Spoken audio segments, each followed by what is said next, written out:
Hey, Sarah. Hey. Hi, Jackie. Hi, Jackie. Do you want me to help with the waiting room? Or you Yes, got it? I just made you a co-host. Okay. All right, cool. I'm Thanks. on it. All right, thank you.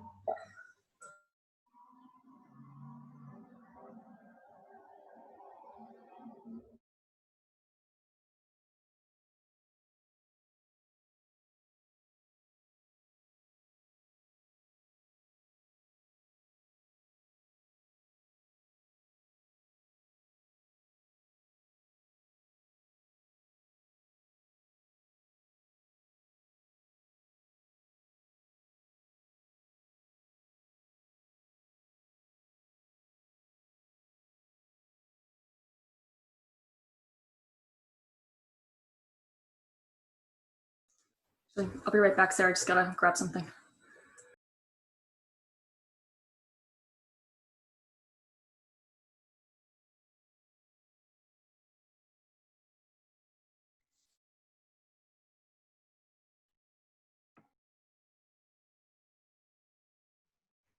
Hey, John, do you want the ability to record? Yes, please. All right. Thank There you go.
Hi, Sarah, I'm gonna dial in from my landline just to make sure I have good audio. Okay. When I do, can you change it? Because it's my home number. I don't want it up there. Yep. Okay, I'll dial in now. Okay.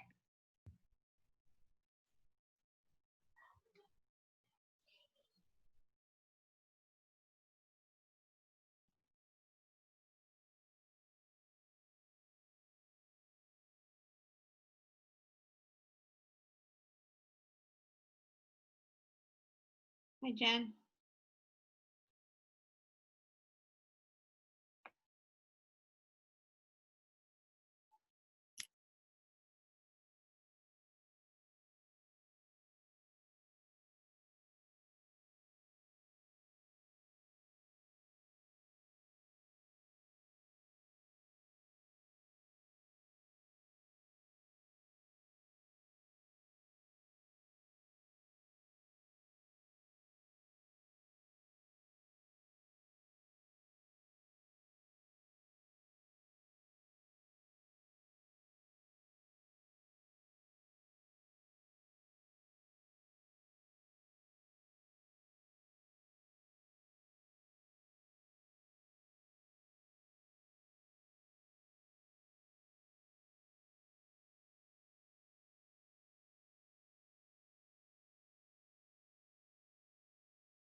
Hi, Dr. Bucky.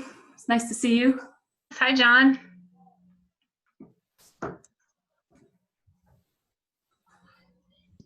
Gonna have to pick a better spot. I'm on the move. Hi, John. It's nice to see you. It's good to be seen. Sarah, is that you, 0305? 0305, yep.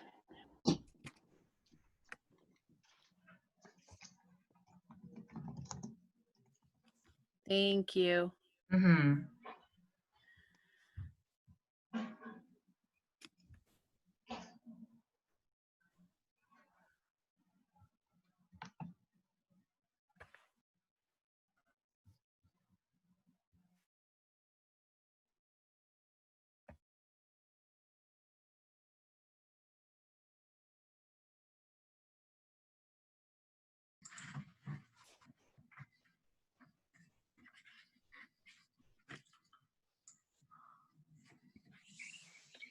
Hi, Sarah. It's David under guest. Okay. You can Oh, just- David, wanna- you're, Yeah, if you want to right click and change the name. sounds good. I'm using a different laptop this evening. So Hi, Bill. perfect. Hey, Bill. Bill, you should have co-host abilities now. Okey doke.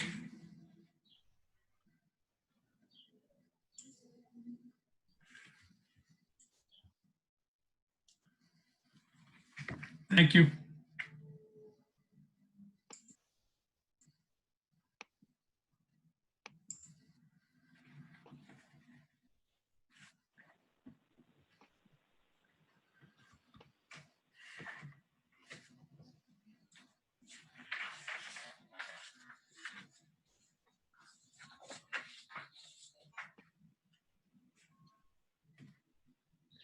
Well, if any of you can hear, that's Abbott Hall in the background. It's 7 o'clock. The bells are ringing.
I always find it so bizarre that at the beginning of these Zoom meetings, we all sit here silently looking at each other. Versus if we were at a table, we'd be able to, chat. It's true. Yep. Just another way that Zoom is odd and exhausting. Don't worry, Sarah. Once I'm talking for 10 minutes, everyone will fall asleep probably. Never, Bill.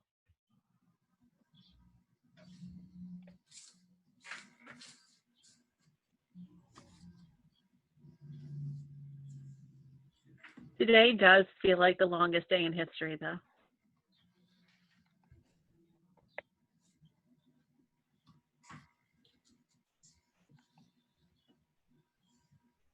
I was going to sing a song, but I didn't want to upstage Bill on his big night. So I'll just sit here quietly staring at everyone.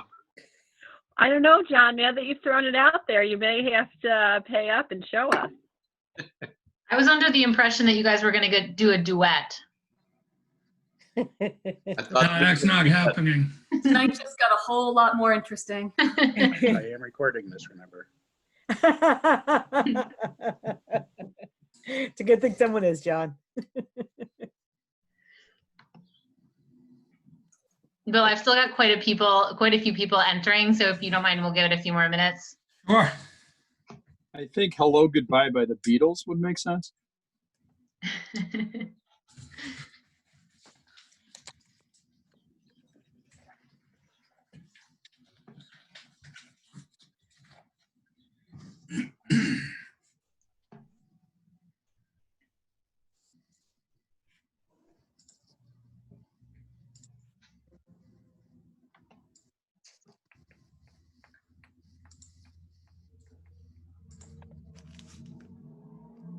Fair warning, if my screen goes blank, it's been a rare day for my children today, so.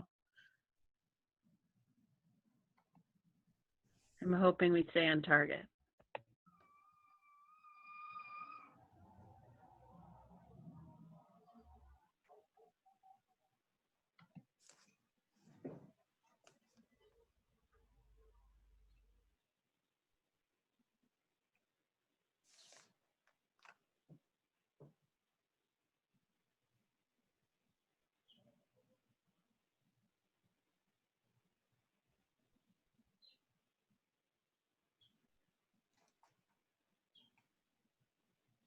Wow.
Rachel.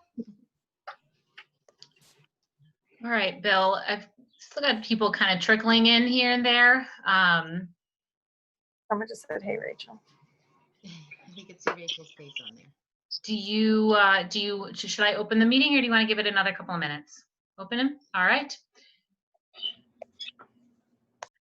I will call the Marblehead School Committee public hearing on proposed FY21 school budget to order at 7:06 p.m. Bill has a presentation that he's ready to share with us. So Bill, I will turn it over to you. Thank you, Sarah. And good evening, everyone. Thank you for being here tonight. For tonight's public hearing on the FY21 School Committee proposed budget, we'll be providing an explanation of this budget. First, we'll start with a review of the FY21 budget goals and priorities. We'll then move to speak to the logistics of developing this budget. We'll review enrollment numbers, number of K-6 class sections that are needed for the 2021 school year. And then after that, we'll get into more specific details of the proposed budget. These details will be presented and will be presented in alignment with the budget goals that I will review in just a second. And finally, we'll shift to and review of where we've ended up over this extra long process. What I'd like to do in presenting, in making tonight's presentation, is to go through the entire presentation without stopping for questions. And so as we go through, if you would, if you see a slide, if you hear me say something that causes you to have a question or a comment, just make a note of that. Sarah, I think what we're asking people to do is if after the presentation you have a question or a comment, to go to the chat and let Sarah know that you'd like to do so. And once the presentation is complete, we'll go to the chat and we'll just go in order. Yes, correct. Great, thank you. Thank you. The presentation.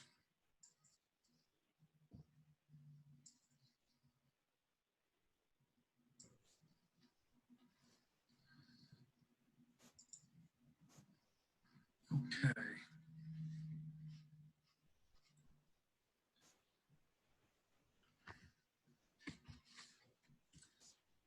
Hold on one sec.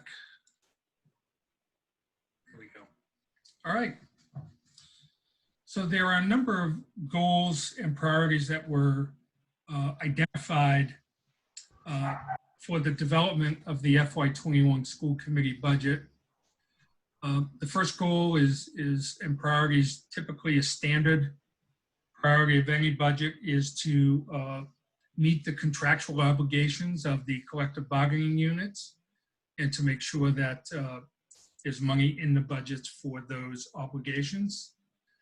A second goal, which is really a follow-up from a process that was started a year ago in developing the FY20 budget. The goal was to reorganize the central administration staffing.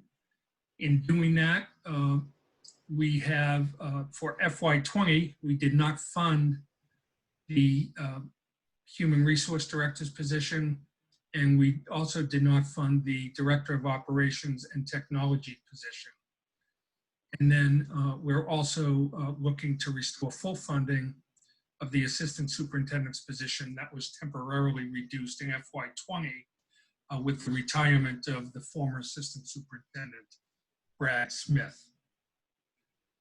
In terms of the the Human Resource Director's position and the Director of Operations, we're formalizing what we did in FY20 because we believe that given the size of the district, given the qualities and the skill sets of the individuals that will be forming, for all intents and purposes, the new administrative team, it was felt that this was a move that made sense so that the resources that would have gone to these two positions can now go to other important needs that the district has. Major goal for this year's budget is to manage special education tuition and transportation services to full funding. What this budget does is provide funding for all known out-of-district tuition placements, and we've developed a protocol and procedure for not only identifying not just all known, but a list of potential students who may be placed out of district. That has been developed, that was developed at the beginning of the year, and that has been monitored regularly by our special student services director, Eric Oxford, as well as other central office administrative staff. Our goal was to look at alternative transportation options to realize cost savings for special education transportation. And this certainly is something we were able to achieve. And along with this, we also wanted to be able to clearly define special education, early education, staff management roles with the ultimate goal or overall goal of increasing efficiencies, communication, and practices in these two areas. So this is important in my opinion. Special education, of course, is a major component of not just Marblehead's school budget, but any school budget. The goal of curriculum and student support is to ensure, and in this case, with the focus on K-6 math and science curriculum, is to make sure that we're providing equitable access to the curriculum across all grade level classrooms, so that, you know, a student in one class section in grade 2 at the Glover School has access to the same curriculum, and in this case, and equally as important, access to the same supplies and materials for that curriculum area. And that is there's been a deficit there in K-6 math and science, in science for a couple of years, and in math just this year. So this budget will propose to do just that. It will also provide, so it will provide for to complete the purchase of all of the necessary elementary classroom science kit modules, provides for the necessary funding for the annual replenishment of the science kit materials. And in terms of math, it provides the necessary funding for Go Math consumables and most importantly, for online access that under our 2012 Go Math version is no longer available. And then it also funds, proposed to fund a curriculum coach at the village school.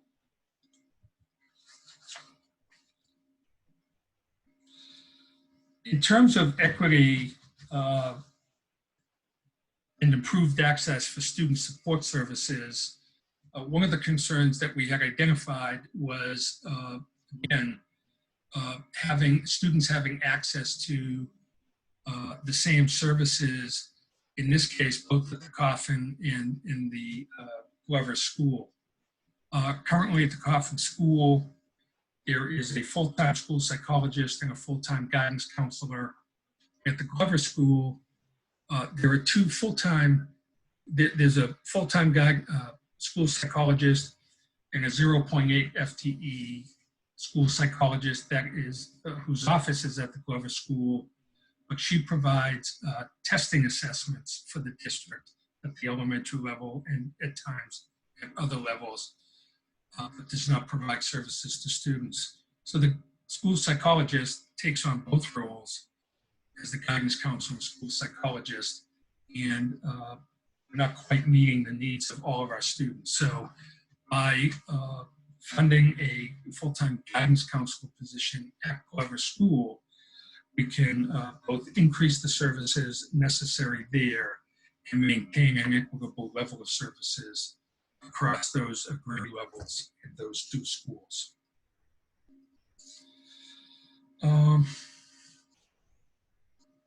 And in addition, and I am having just a little difficulty seeing the slides because of the chat is getting in the way. Sorry about that. Whoops. That's not what I wanted to do. Okay.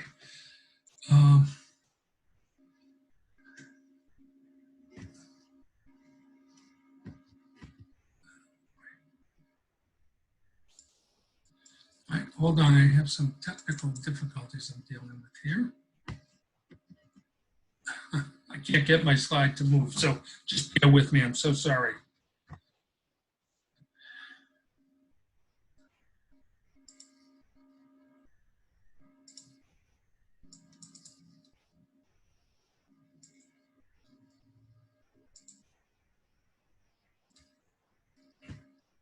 There we go. So one of our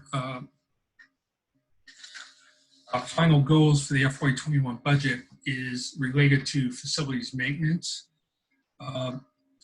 Facilities maintenance, both in terms of supplies, materials, repairs, and costs for utilities, appear to have been underfunded in previous years. So this budget, based on a review that Michelle Cresta did of our previous year's utility cost, as well as last year's total utility cost, and then taking that and factoring in what the town's utilities reserve provides, provided there was a need to increase our utilities budget, as well as our supplies and materials budgets and repairs based on, again, previous year's experience. So some of the details about creating the budget, the goals and priorities are discussed sometime in the fall. They're shared with the school committee, they're discussed internally, and then presented prior to the unveiling of the proposed budget. And the same is done with the budget calendar. For this year, we had an excellent plan. We had an excellent calendar in place.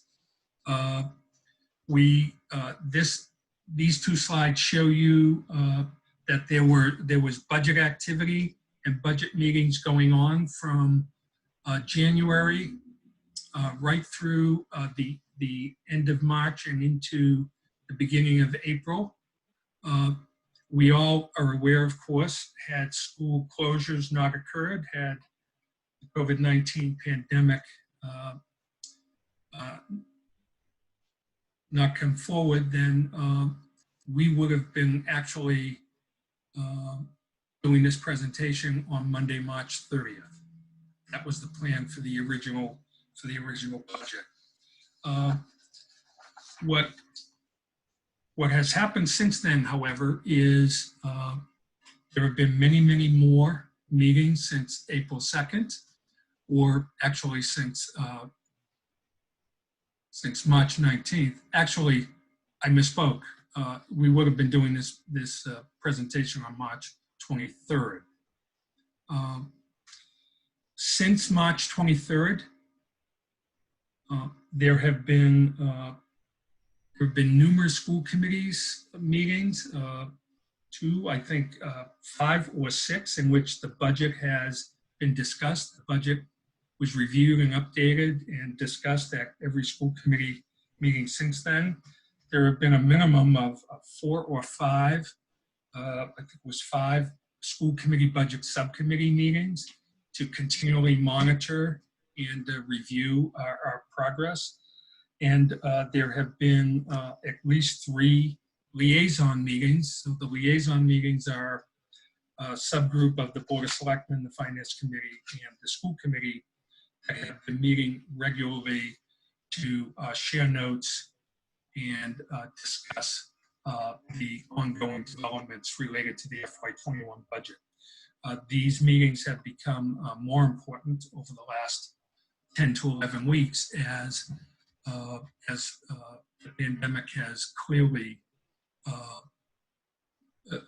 required us to make a sea change shift in our budget thinking, certainly at the town, across the town. So when we began the school budget process back in January, and it was first presented to the school committee, I talked about the budget development process and then the process leading through to approval I've always seen it as an iterative process, a process that is continuously evolving as new information about the budget goals or budget assumptions and budget parameters, as new information becomes available. And as new information becomes available, I've always believed that if it's prior to the budget approval process or submission of the budget to town meeting after final review, that we need to make the appropriate adjustments. And usually those kinds of adjustments occur, certainly in my experience, in special education and oftentimes in staffing levels, because you sometimes have changes in staffing that you didn't know about at the beginning of the process. And as that happens, I believe it's responsible to, as part of this process, to make the adjustments. Sometimes they're positive adjustments. Sometimes you learn information that requires the budget to be adjusted upward. And then what this takes is ongoing multiple reviews of the information of where you're at. As I indicated, adjusting for new information. And then you get from the original proposed budget to final approval process.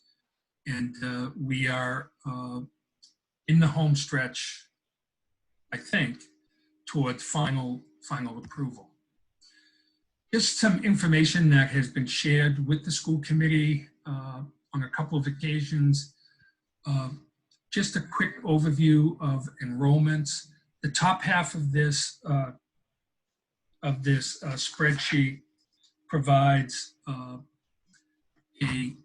8-year enrollment history, which ends with the bottom line in red of what the current school year enrollment is.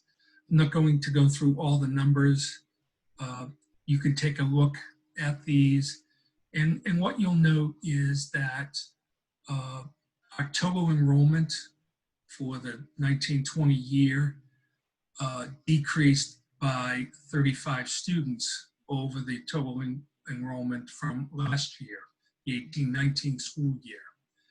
And that's from an October 1, 2018 date to an October 1, 2019 date.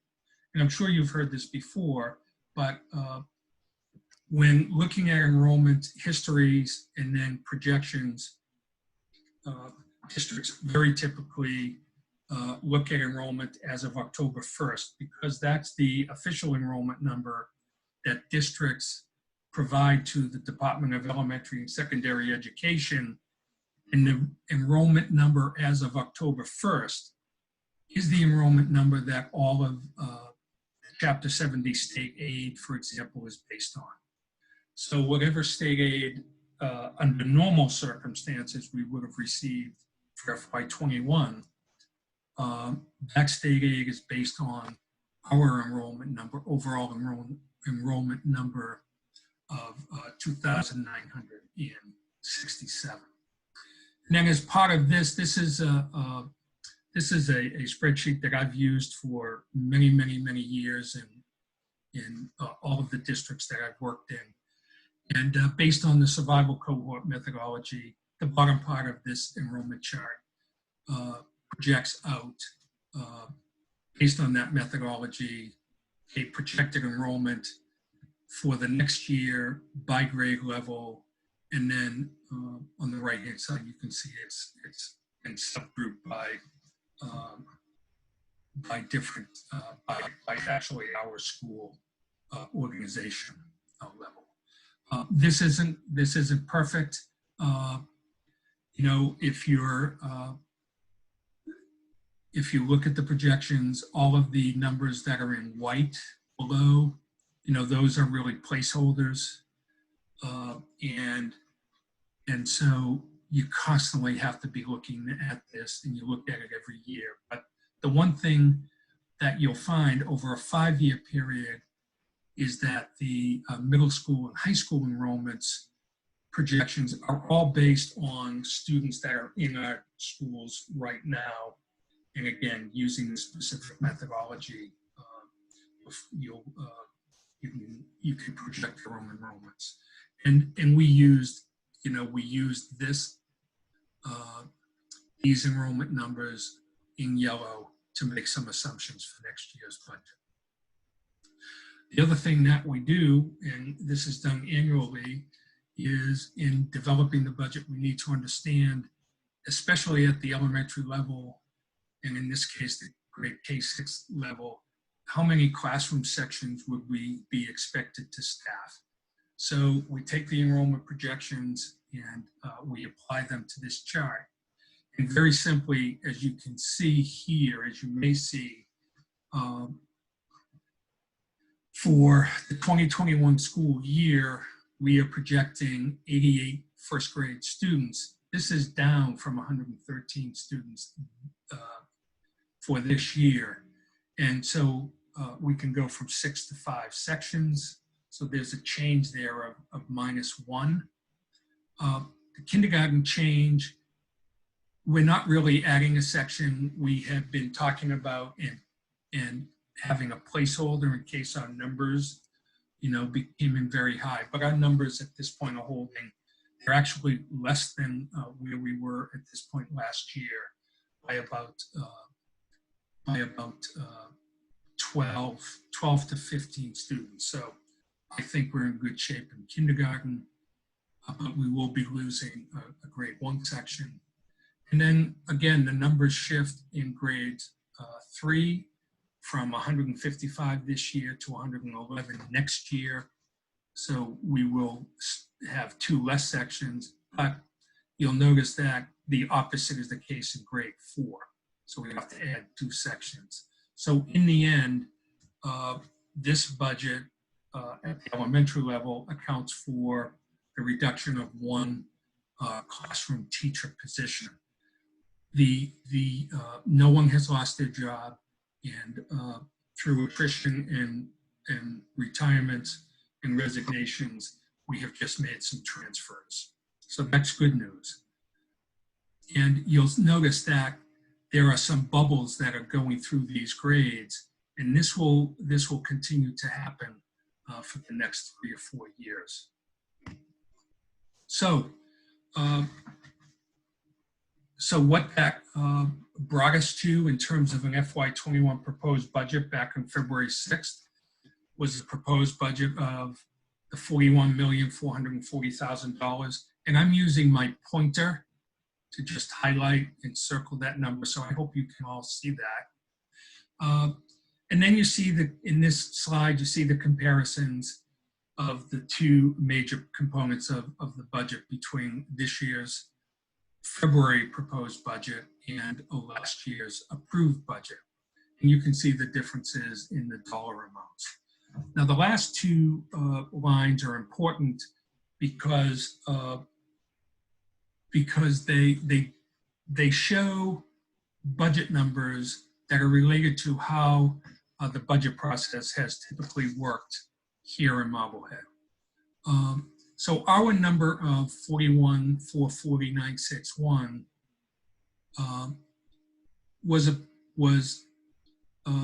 consisted of the base budget from FY20, or that number. It wasn't just rolled over. The FY21 budget reflects many, many changes to or differences from the FY20 line item budget.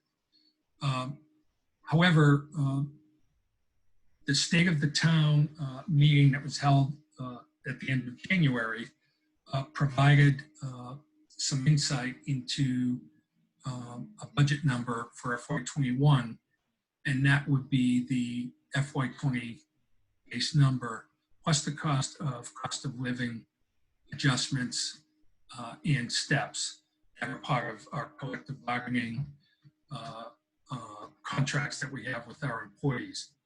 And the State of the Town address in January typically identifies a school committee target budget of, again, the previous year's budget number plus the cost of the COLA and steps.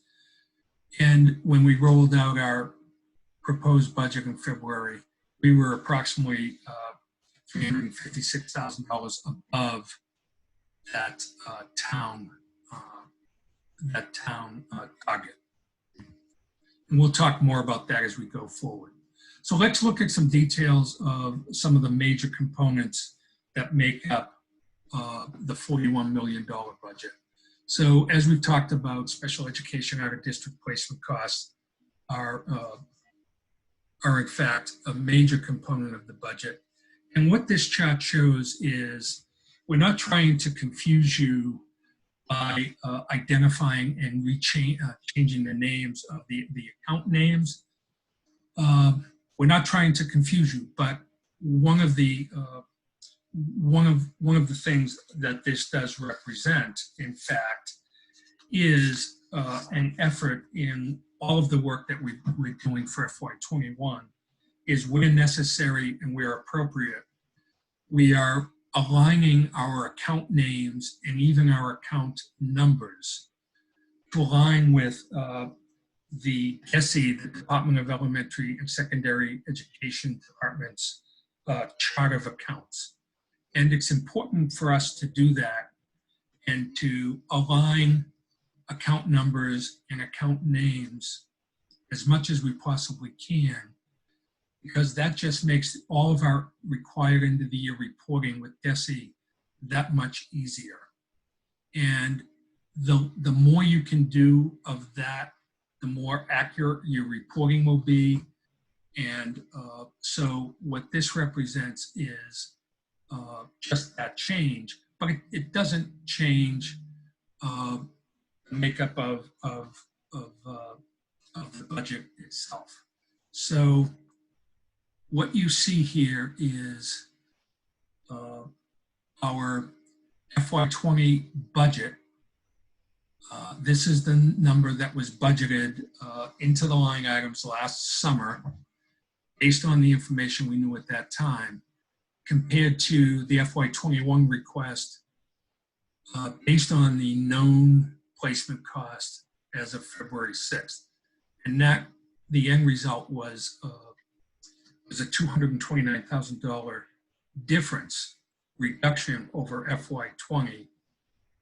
And that was in large part, or main part, because we had a couple of students who were aging out of our out-of-district programming.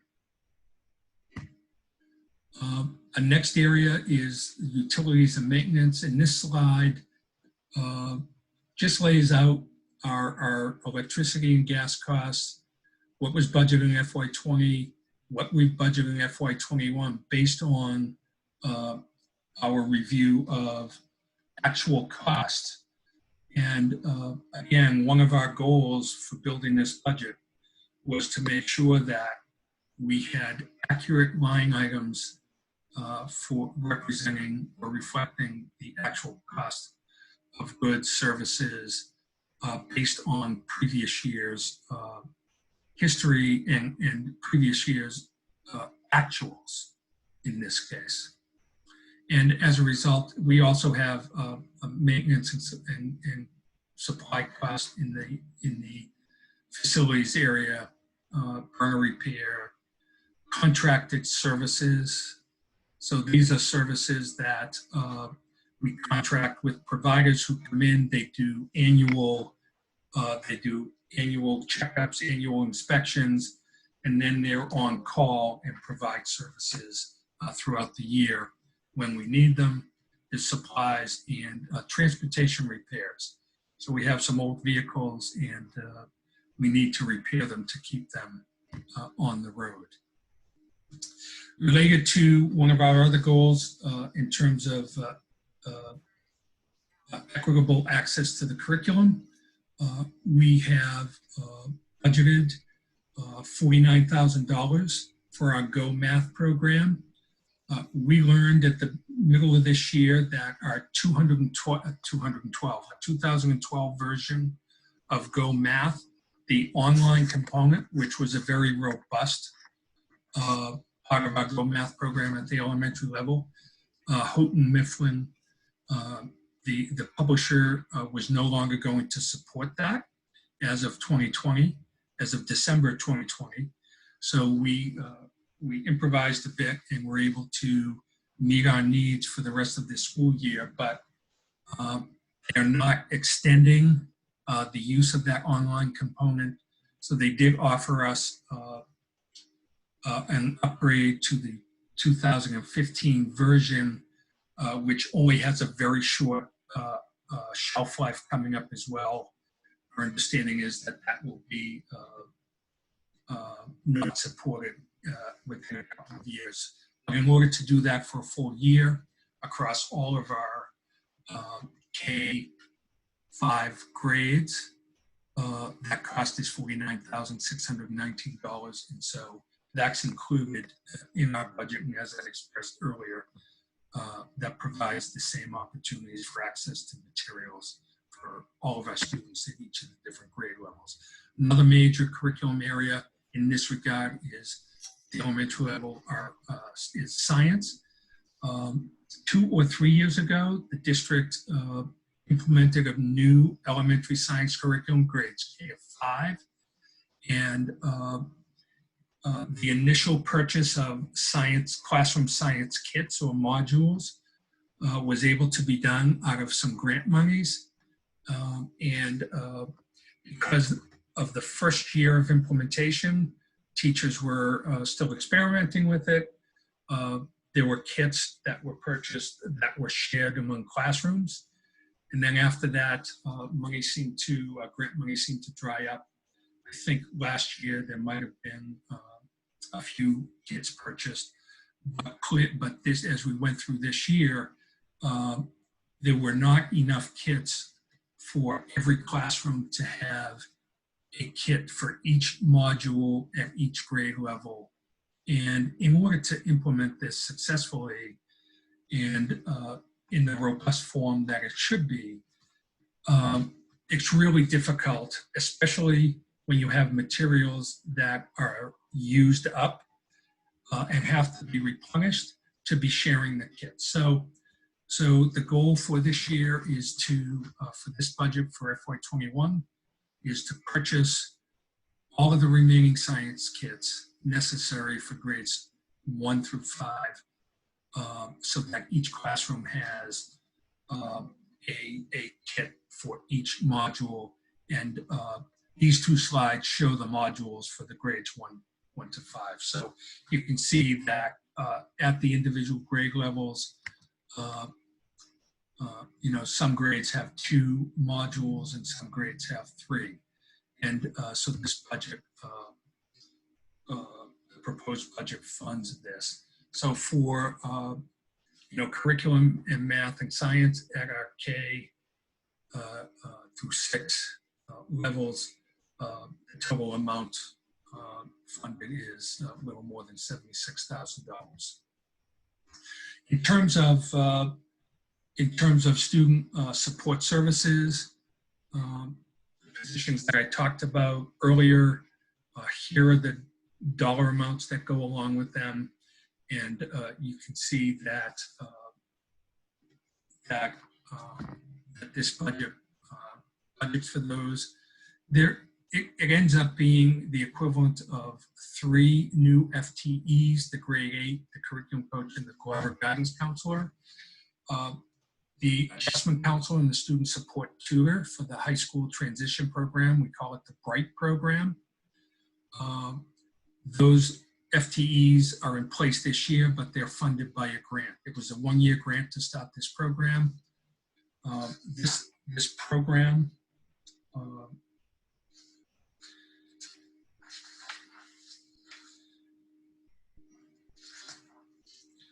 this is a program that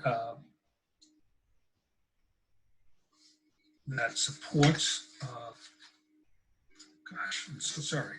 So this is a program, it's a transition program. It's called the transition program because it supports students at the high school level who have been out of school for an extended period of time, either because of a physical injury, perhaps a concussion, perhaps a broken leg, perhaps something else, as well as students who are experiencing some social emotional issues, as well as students who may have some experiencing mental health issues. Excuse me. And so oftentimes, a number of these students are out there, they're home, hospital, tutored for a bit of time. And what the goal of this program is to ease them back into their classrooms by going through the transition program first.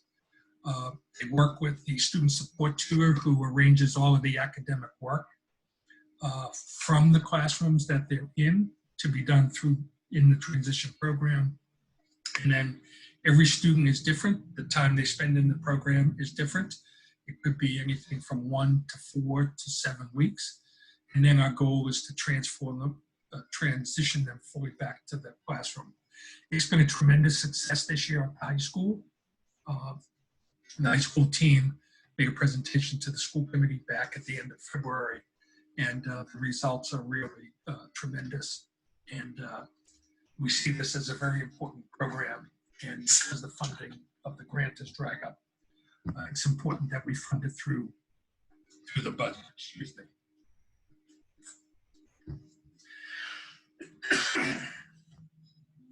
I'm almost done here, I hope. So again, this is where we were at to begin the year, and we thought that this was a really a good plan. As I talked about, we had an opportunity going through this iterative process. As new information became available, we made adjustments, and we're now at a point where, as of June 8th, we've made a number of adjustments to the budget based on that process. So since school closing, we all know that the budget landscape has changed for sure. For the last 11 weeks, we've continued to review the proposed budget. And when new information became available, we made the appropriate adjustments. The additional time that we've had since the beginning of April, if you think back to the calendar that I showed you, the additional time did allow for documenting changes to the budget that often do occur. So the changes that I'm going to show you that we've documented, oftentimes this happens. It happens in every school district.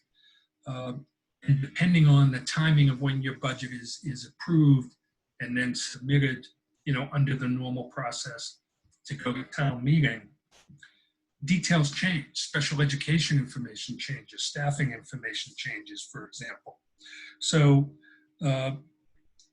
we've made adjustments, and from the beginning of our process, going back to February, we've utilized what we've called the budget adjustment tracking sheet to monitor, document, and adjust the budget, as I've indicated, as new information is learned. And, that has, we followed that process, and that's taken us to where we are now. So as of June 8th, our FY21 budget and the proposed budget that will be moved forward is at $40,521,000. You can see that that's quite a far distance from the original proposed budget back in February of the $40,441,000. The difference is just about $900,000.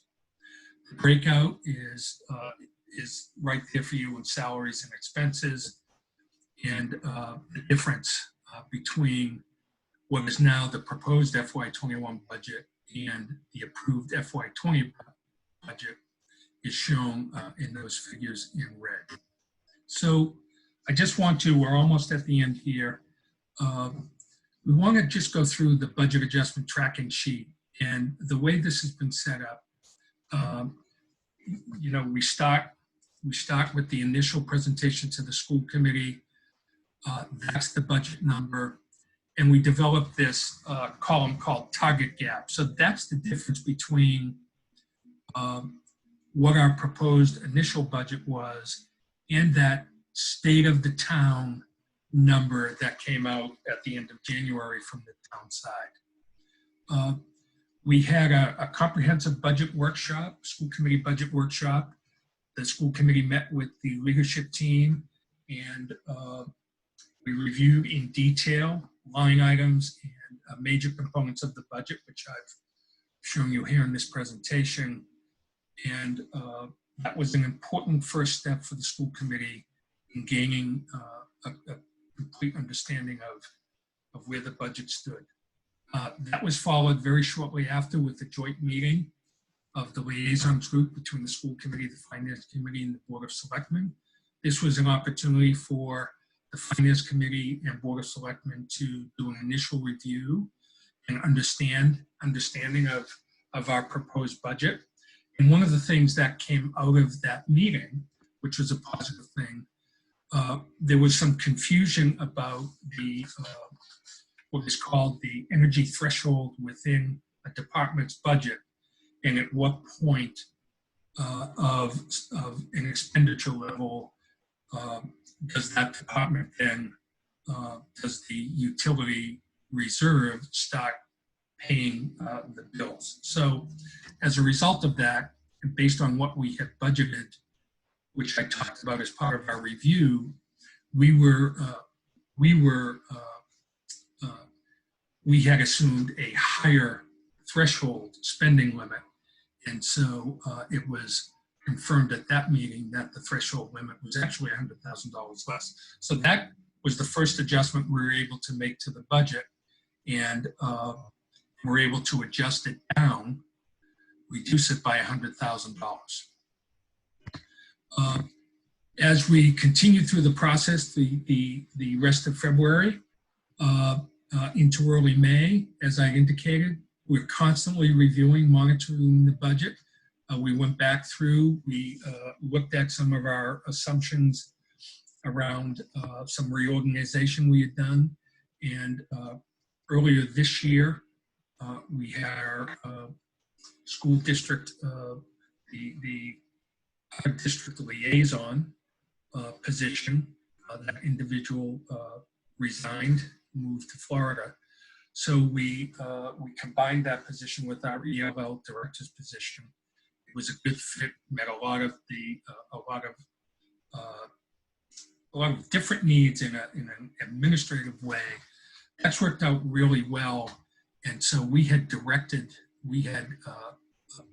an ELL director salary line, but we're able to adjust it because we're going to continue with that combined position. And then we also learned, based on a review that the special ed team leadership had been doing and projecting for services for next year, that there was a special ed teaching position at the vet school. There was a program position that, based on student needs, was no longer needed. So we're able to reduce that salary line there.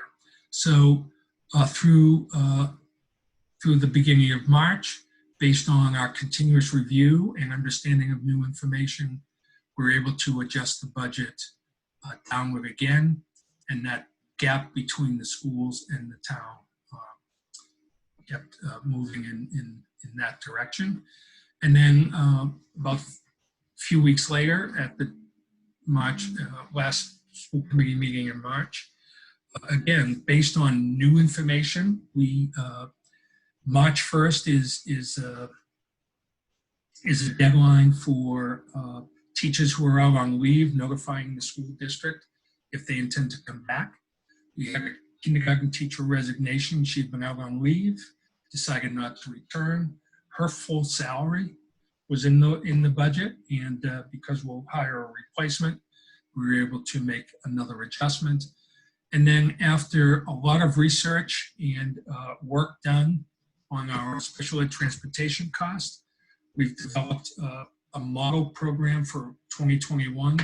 Our intention is to lease 2 special education vans, and we will be hiring part-time drivers who will drive those 2 vans. They will be transporting our students who require special education transportation in district. So they're students who go to specialized programs, our Marblehead students who go to specialized program in town, but also require special education transportation. So our in-district special ed transportation cost for FY20 was approximately $117,000. All in, this will realize a net savings of $45,000. So we made that adjustment. And with school closure, we continued to look at the budget. And at the first meeting in May with the school committee, we were able to adjust our out-of-district tuition account to reflect current obligations as of May 7th. There have been some changes in our out-of-district tuition. There have been a number of changes. There were some adds, there were some reductions. And then, so we took that savings and made the adjustment to the budget. And then we also learned that a high school teacher, special ed teacher, had decided to retire. So again, we took advantage of that. Now, I talked a little earlier about the extended time to continue to monitor this budget has allowed for us to document and make changes that typically we wouldn't have made because the budget would have already been passed at this time under normal circumstances. And then as we continued to go through the process of closing out the FY20 year and looking forward and making sure that our FY20 budget status was intact, we determined that we have a little more than approximately a $200,000 surplus for FY20. A number of different reasons for that. School closure certainly has contributed to that at that time, and that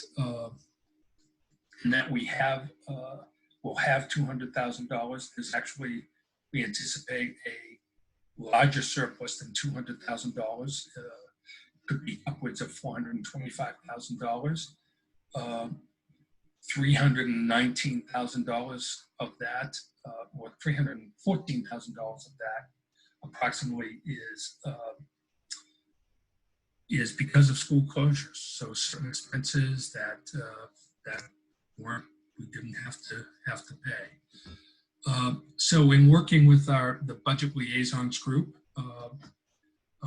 there was consensus on, given that the budget, the townwide budget is really feeling a lot of pressure. We plan to use $200,000 of the surplus to prepay allowable FY21 special education tuition. So there are certain, under the law allows a district to use, in this case, FY20 surplus funds to prepay certain special education tuition costs for FY21. So we will take advantage of that, and that reduces our budget to $40,698,000. The previous adjustments had reduced it even further. So at May 7th, we were at $186,000 less than what that original town target gap was. In addition, upon further review of our high school staffing in relation to the course selection process that happens at the high school, in working with Mr. Bauer, we were able to determine that at the high school level, the equivalent of 2.6 FTEs could be reduced because there just wasn't a demand for courses in a couple of different areas. We literally did not have the students to fill courses that these teachers would be teaching. Also put in the adjustment column is $43,000 for our top administrators who this would mean they would not receive a cost of living increase for FY21. And this is in line with what's happening on the town side.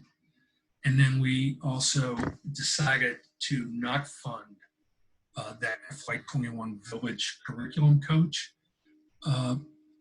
You know, the budget pressures are one thing, but in the end, when we talked about this further, with our new superintendent and most especially in this case with our new assistant superintendent coming on board, a new assistant superintendent has a very, very strong skill set that is related to a number of the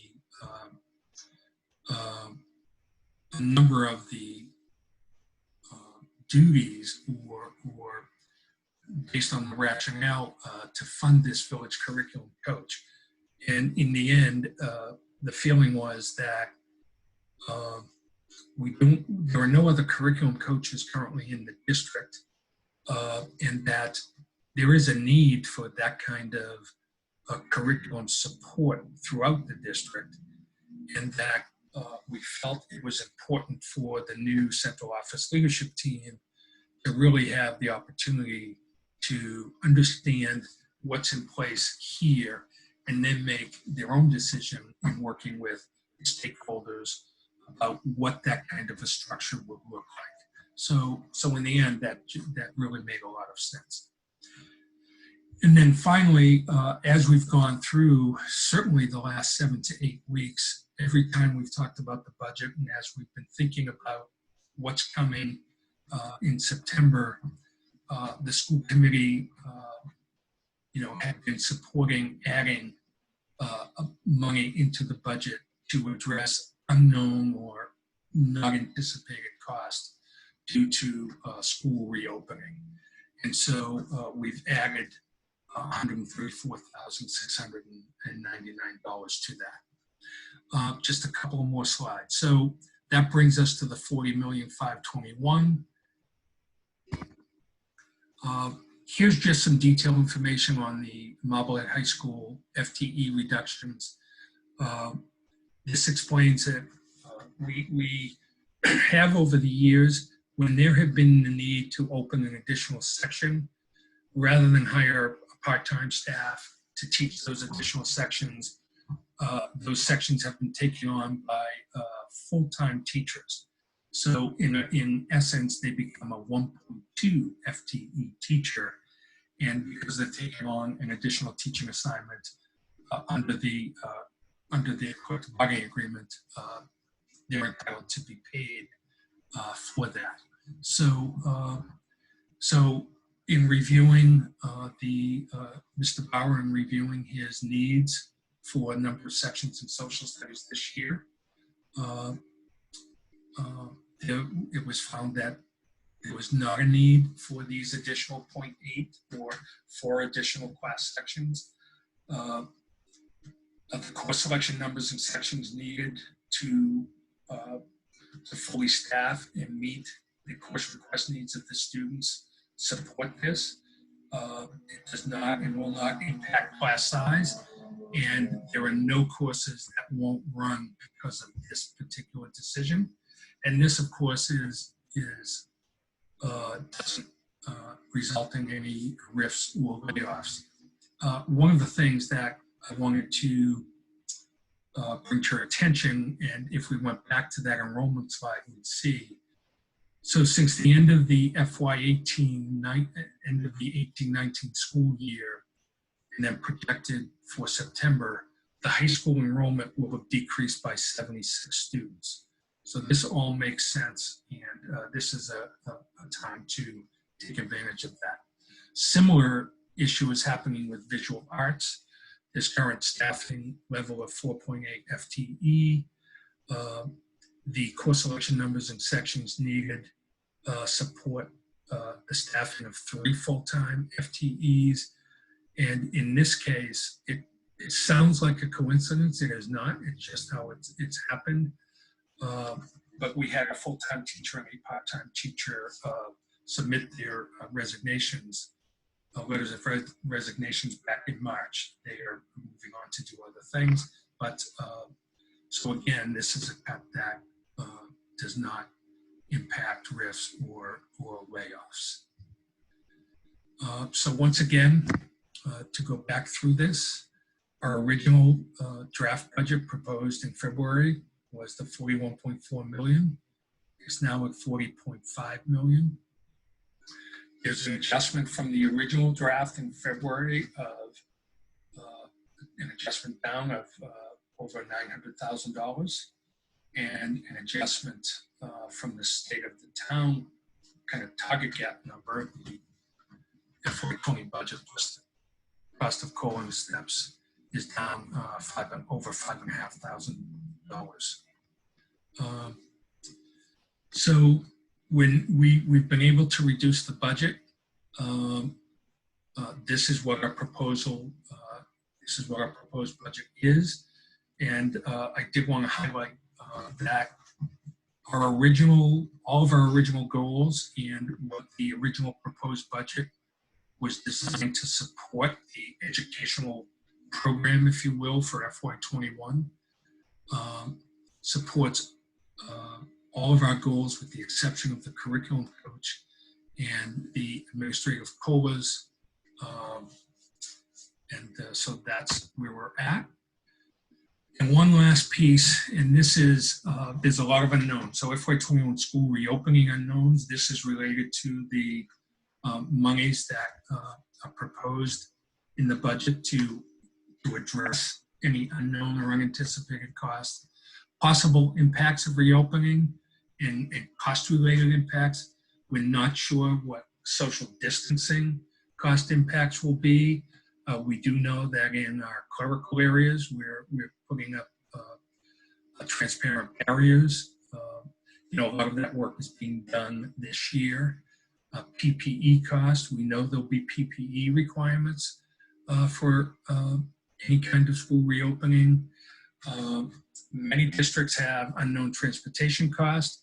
Given our transportation, how it works here, I'm not anticipating any large degree in change there, but we'll know better. We'll know more when guidance comes out. Cleaning and disinfectant supplies, student support. By student support, we mean what additional supports are students returning back to school going to have? What's the social emotional impact? What are the learning gaps that some students may have, as a result from school closures? And how will we go about helping students, overcome those gaps? Will there be ag programming? Will it be after school? Will it be on Saturday mornings? And will there be student support programs that happen during the day with some additional staff? Will staff be realigned?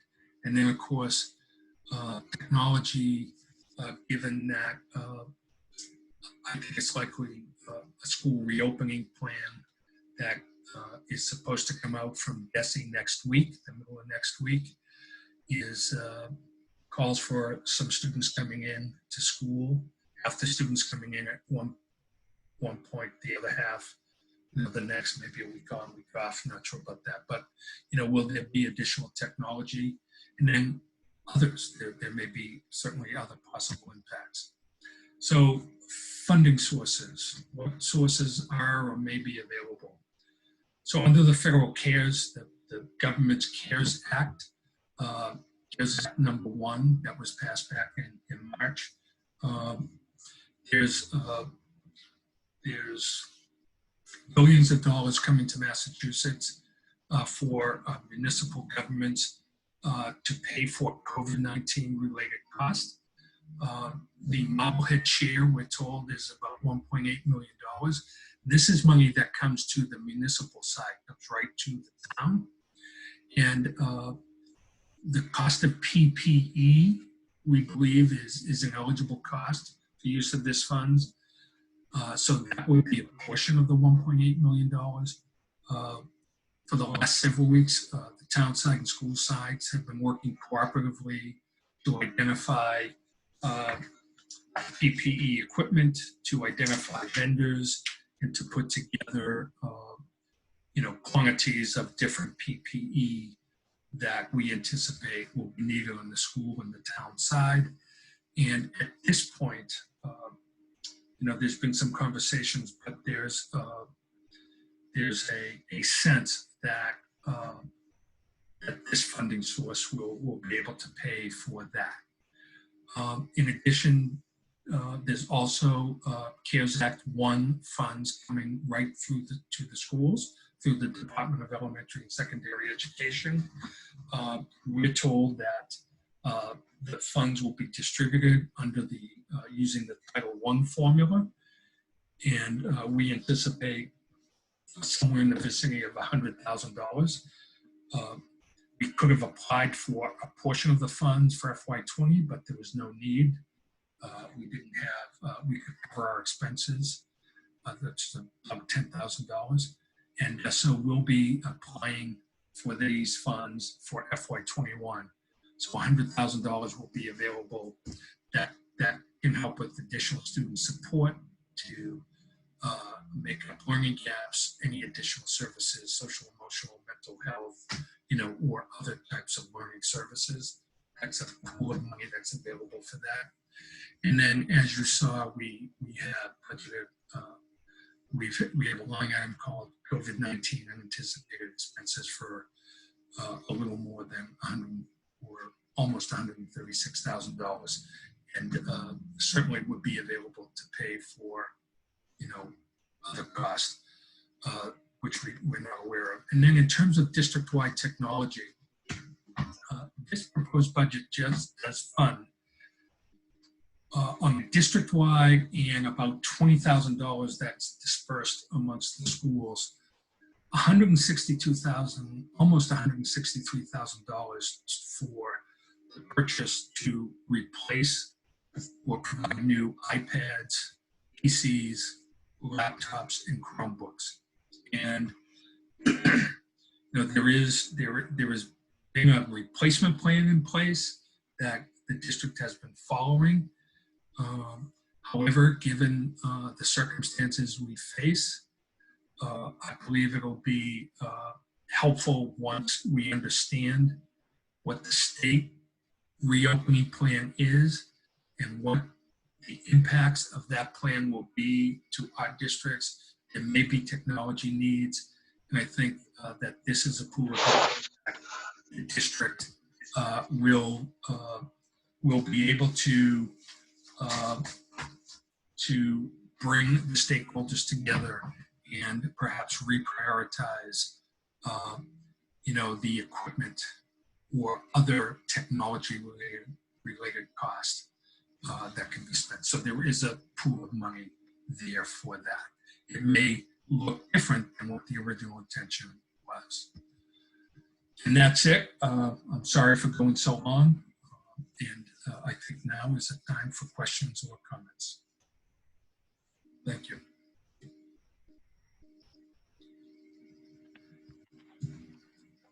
Okay, so I will start from the top. And when I call on you, if you could unmute yourself and then state your name and an address, so for the record. So all I have is screen names, so some of them will be a little different. Joe Neal. Jerry O'Neill, 18 Orchard Street. Sarah, you want me to read the question? Sure, go ahead. The question is regarding, early on in the presentation, you mentioned the elimination of the HR director and director of IT positions. Yes.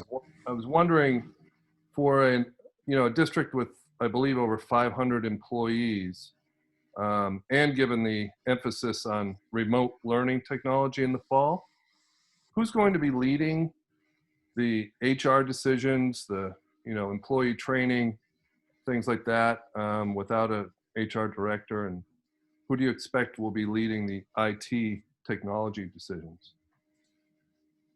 Thank you for that question. So the position of IT, that position was actually the technology and operations director. That was the title of that position. So that person oversaw technology and as well as facility and procurement responsibilities for the district. And in addition to that central office position, we also have in place, he supervised the director of facilities and also a director of technology. So when I came in last year in June, tasked with the job of taking a big budget number and making a line and fitting a line item budget into that, I had to look at a lot of different areas to make that budget work. And given that both of those positions have been vacated and they were vacant, it was decided to not fund those positions for this budget year. In terms of the technology and operations, what we did was I met with the director of technology and the director of facilities, and the director of technology took on the technology aspect of that job, and the director of facilities took on the facilities aspect of that job. Now, it's important to understand that as this was going on, we were also in the process of hiring a new director of finance. And the candidates that we were looking at, and the goal was to find someone who was experienced and who had experience in their job as previous job as the financial director, had the skill set to do the operations piece, that the job that wasn't funded, that title of that position that wasn't funded. And that would be things like being certified to do all of the procurement, having experience overseeing food services from the central office perspective, as well as facilities. And in fact, we were fortunate to find such an individual and hire such an individual. The previous, in my opinion, the previous director of finance, she just didn't have that skill set. So this other position, took on those. So from that standpoint, we have a very capable person who will be taking the operations responsibilities. It's something that is more standard and more typical in school districts, much more than the structure that was in place here in Marblehead. And then there is the director of technology position.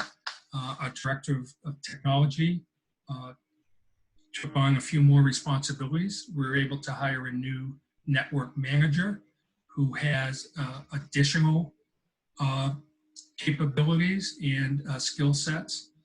And and we expect that there'll be, our current director of technology is planning on retiring at the end of this year, and the new superintendent will have an opportunity to bring in a new director of technology. In terms of the HR position, that was something that for this year at least, I was able to take on the administrative functions of that position. Served many, many years as a superintendent in a couple of different districts that had, that served 4,000 to 4,500 to 700 to 800 students and 700 to 800 employees. And those districts were supported by an HR, specialist, executive assistant, who was well-versed in all of the procedures, paperwork, etc. And then the superintendent and the assistant superintendent took on some of the administrative aspects of that position. So that's something that we monitored this year. And, in terms of the HR position, we were able to hire an HR assistant who has the capability and capacity to fully support that position. And then the administrative aspect, the aspect of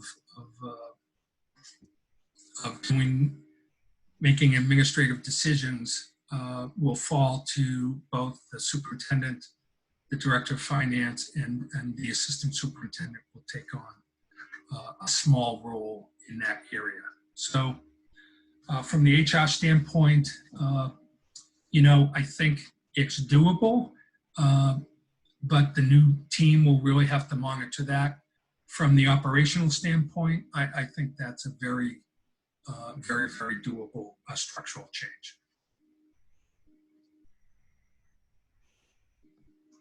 Thank you, Bill.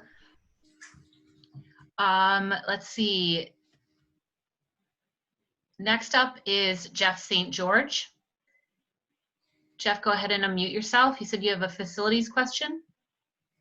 Thanks, Sarah. Jeff St. George, 29 West Shore Drive. Bill, as you and many of the team know, my full-time job is in facilities management, facilities maintenance. And I just wanted to kind of understand the thought process behind the $136,000 COVID ad, and really understand what you guys believe is a financial impact to reentry. Obviously, I'm speaking to my clients every day about what this impact will be. And as you stated in your unknowns, there is a lot of them. So a couple things I want you to think about, if you haven't thought about it, if you have, great, is really what's the impact as we require on a cleaning perspective, as we require our cleaners to look more at a disinfecting procedures than a cleaning, moving away from or slightly moving away from the sort of wipe down, dust, make shiny and smell good, to a more focused disinfectant on high touch points. Obviously, there's some significant impacts when it comes to the labor requirements. We will need cleaners in the building during the day focused on these high touch points of doorknobs and drinking fountains and locker doors and cafeterias and handrails. What's that financial impact and labor increase? Obviously, we'll still need to do the deep night cleaning of the classroom floors and the high dusting. What is the impact? And if we thought about the increased cost of disinfectants versus traditional cleaners, there's going to be a significant impact, probably about 25% of current cost for that disinfecting chemicals. You're also going to have to consider the increased usage of those disinfectant cleaners. Ideally, those high touch points are cleaned on the hour on high traffic areas. So think about the amount of material you're going to go through. And then in addition, what's the financial impact to training the existing staff? If we're moving away from a traditional kind of green-friendly cleaning to a more hospital-based or hospital-grade cleaning disinfectant, obviously our cleaners will need to be trained on how to properly use those, how to properly store those.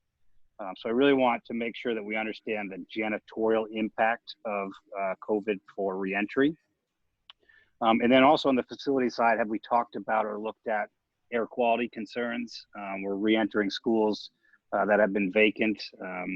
Not sure when the last preventive maintenance was done on the HVAC units, but CDC is going to recommend increased filters, increased change of filters in your air handling system. So just want to be sure that we're thinking about those things and how that will affect that budget. I'd like that we thought about the 136. I am concerned that there's not enough labor built into that number, as well as increase in supply costs. So thank you very much. No, thank you, Jeff. I appreciate that. And, you know, we don't fully understand that right now, to be honest with you. But no, I know our director of facilities has been working on that. You know, in terms of training, that's an excellent observation. I know one of the things that Todd really does well is training. He's doing training a lot, but you know, the cost of supplies, you know, the cost of staff, we've been talking about that. We don't have a handle on that yet. And so I appreciate the comments, definitely. And you may be hearing from us, Jeff, in terms of welcome the call. Helping us with that. Thank you.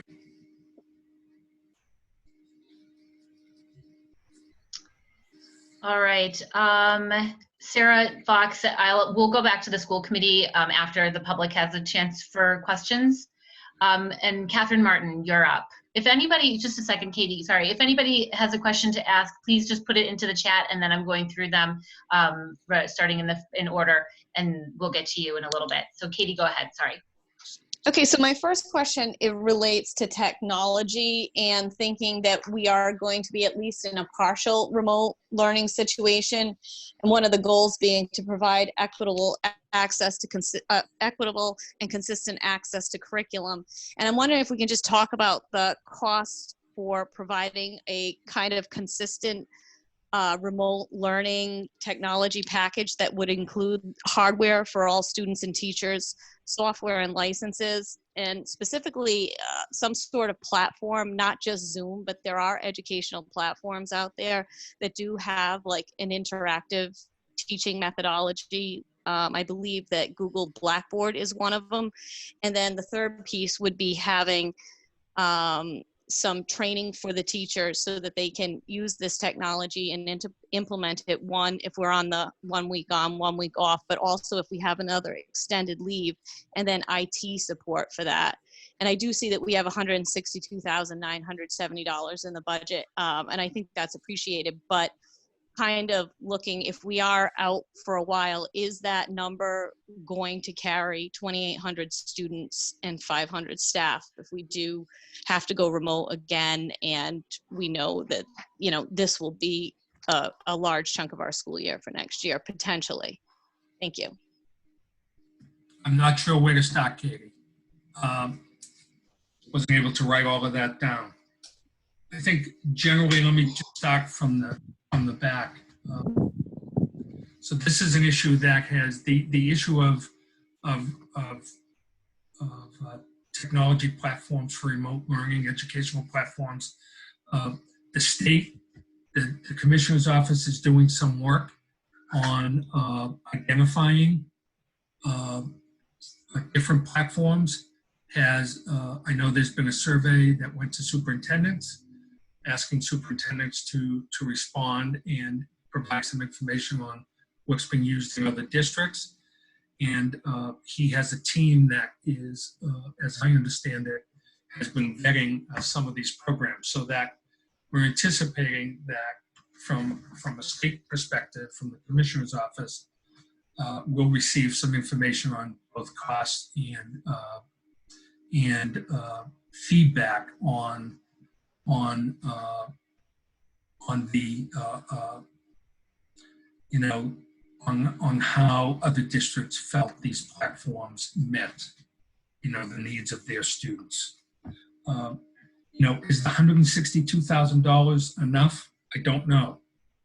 And it will require, as the reopening plan becomes more evident, as the details of what that plan, you know, as it evolves and starts to finalize, I think that, you know, along with the facilities questions that were asked and the technology questions, you know, that'll all start to be identified and as well.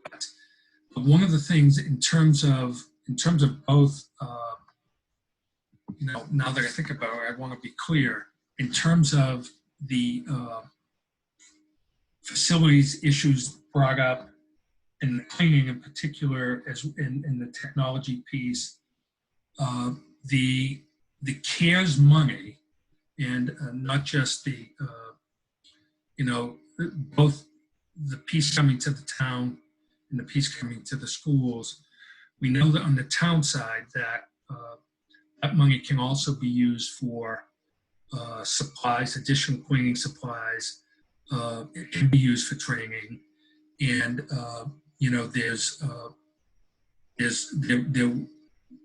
it can also be used for additional staff needed for training. So I know that on the town side, Jason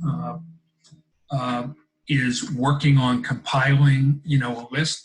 Todd Bloodgood, our director of facilities, has been working very closely with Jason and his staff, as has Michelle Crester, our finance director, on that. So that $1.8 million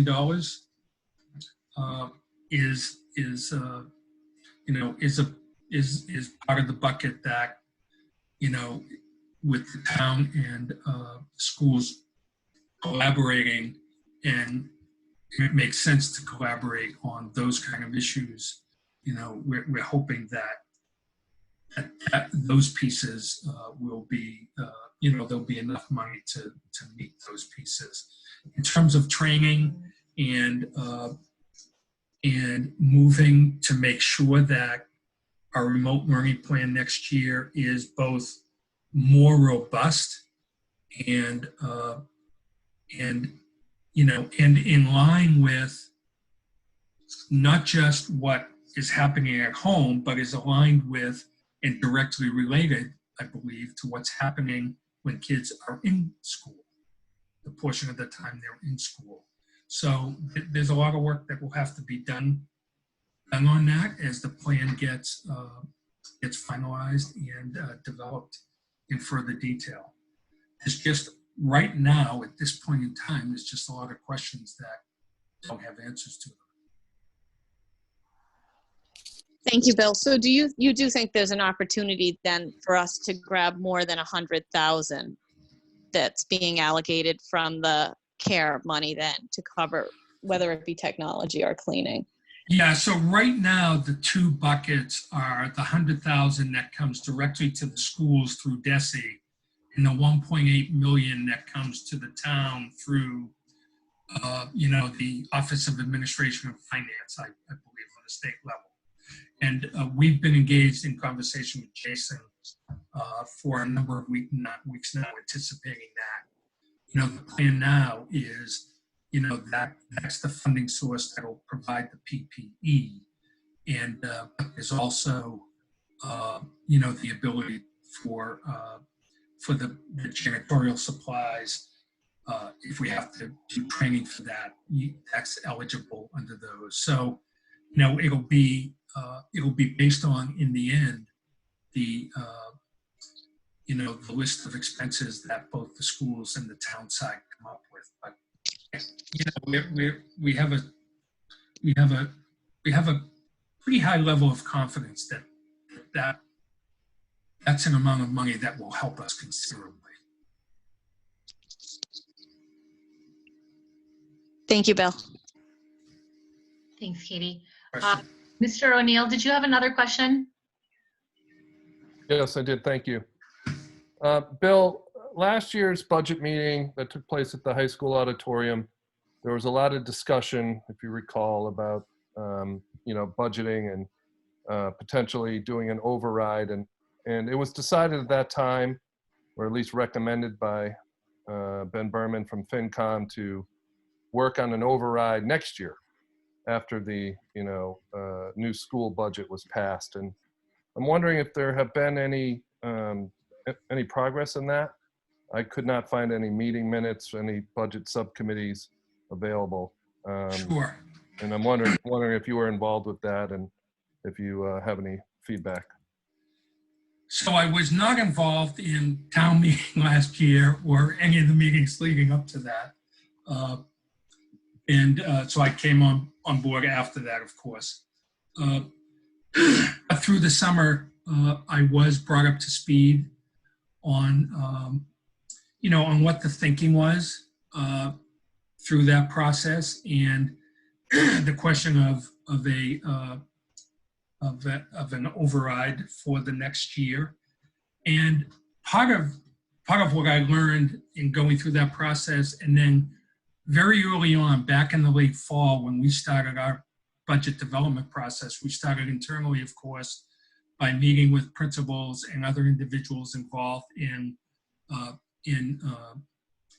putting together, department budgets, et cetera. And, started talking about, the needs that had been identified. And a couple of things became clear to me. There was concern raised last year, I know, by our principals. There was a proposed 20% cut, I believe it was, to supplies and materials, and principals were spoke to that, requesting that not be done. And when we first started to collect our budget information from principals this year for next year, I noticed that, the FY, we were able to, by the way, we were able to build this year's budget, the FY20 budget, without reducing the school's supplies and materials budget by 20%. Actually, they were level funded from the FY19 year, the previous year. And when we were starting to look at the FY21 building-based budgets, which are, the majority are the supplies and materials and equipment needed for the individual schools, they were coming in at or slightly above, with the exception of the science and math items that I talked about earlier, at around the same level as FY20. And when we sat down and we talked about it, the principals, each and every one, stated the same story. And their story was that in previous years, they never really had the opportunity to fully expend those budgets because, at least for 3 years previously, maybe longer, but at least 3 years, early on in the school year, a budget freeze was put on. And so they weren't allowed to spend that money. And the message to me was loud and clear: if we're allowed to spend that money, we believe that's sufficient to meet our needs.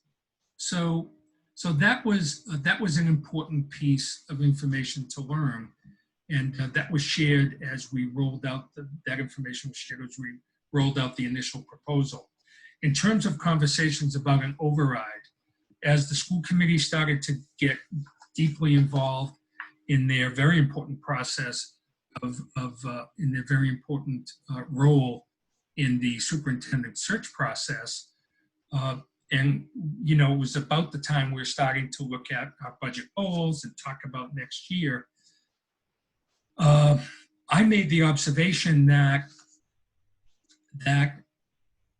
based on my 22 years of experience in many districts and in a number of cases going through the process of town overrides, and in particular operating overrides, which in my experience have been very difficult to pass, my observation was that you typically only have one bite at the apple, and if it doesn't work, it's a number of years before you have an opportunity, when people think the time is right to do that. And so my advice was to slow things down a little bit. There was going to be a brand new leadership team at the central office beginning in the FY21 year. The district's long-range strategic plan, 5-year plan, was ending with this school year. New superintendents very typically, come into a district with an entry plan that that is well articulated, with the goal of speaking with as many stakeholders as possible to understand from staff, from parents, from community members, from public officials, from the administrative school committee, what's the best thing about our district and where are some areas that we could do better. And in that entry plan, he would go about that process, put together information, and that would form the basis of developing a new long-term strategic plan, a new vision, if you will, for the district. And in this case, with the team approach coming on board, I thought it was very important to allow the new administration some time to go through that process, develop a new, clearly articulated vision for the future, and based on that, develop what the needs of the district will be going forward. And that's when the town, in my opinion, and the school committee in particular, should be looking at Bill? an operating override. Yes, I'm sorry, I'm on and on. Yeah, thank you. I mean, I think I understand your position, and while I don't agree with everything you're saying, I understand what you're saying. But I guess let me get back to my original question, and maybe it's a question really for the school committee, as far as any discussions and minutes available around a potential override, because at least in my opinion, Bill, every minute counts, and you're asking the new administration to basically take upon a study while our rankings are decreasing, right, every year. So I feel like time is of the essence. And Sarah, I don't know if that's a question that you would like to address, but I was just wondering if there's been any progress on that from the school committee's perspective. Thank you. So generally, this portion of the time is used for Bill to address questions, and then the school committee will be undertaking multiple points where we'll be discussing the information that has been laid out tonight and the feedback that we've gotten from the public. So I would encourage you to continue to stay tuned. We will discuss a little bit, most likely after this portion of the hearing tonight, and then we will continue to do so until we vote at our next regularly scheduled school committee meeting. Bill, did you have anything else that you wanted to address within that? No. Okay. No, thank you. Muffy Paquette.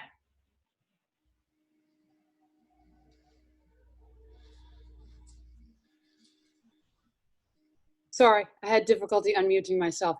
No worries. So my name is Muffy Paquette, 44A Cloutman's Lane. And first, thank you to the school committee, and Bill, special thank you to you. This has to be the hardest interim superintendent job ever. But I had a question about the $200,000 in the prepaid tuition. It's my understanding that, while I think prepaying is a great thing, that money then does not come back into the school budget. Is that correct? And if so, why? No, we've had conversations about that. And so, in the end, that may very well have to come back to the school budget based on what the out-of-district tuition costs will be next year.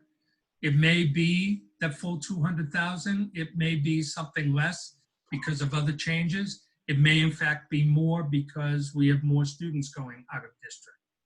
So is that dependent on your recommendation or the school committee's recommendation, or the town has complete jurisdiction of whether it comes back or not? I think it's a I mean, from my perspective, it would be a combination of both. It would be the school committee and the town side working together.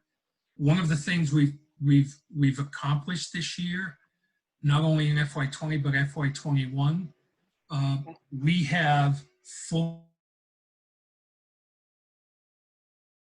as of this time, in key areas of special education utilities. In the past, those are areas where there's been a shortfall, Special education is very, very difficult to do that. But I think we have a process in place now that over time, it will allow the school committee to provide an objective projection of, what that change is in special education between, the end of March when the budget is completed and where you stand on September 1 when school starts. There's usually a difference. And so after a few years, you average that out. So when you're building your budget in the future, you add that, that just becomes a part of your budget. So it protects you from those changes, those unanticipated changes that occur. But in the end, in terms of special education, when it comes time to creating next year's budget, whatever your costs are in special education for out-of-district tuition, you have to budget for them. So the money will have to come from somewhere. Okay.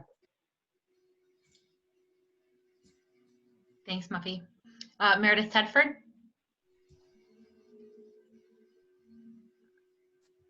All right, I think I'm unmuted. Can you hear me? Okay. Yeah.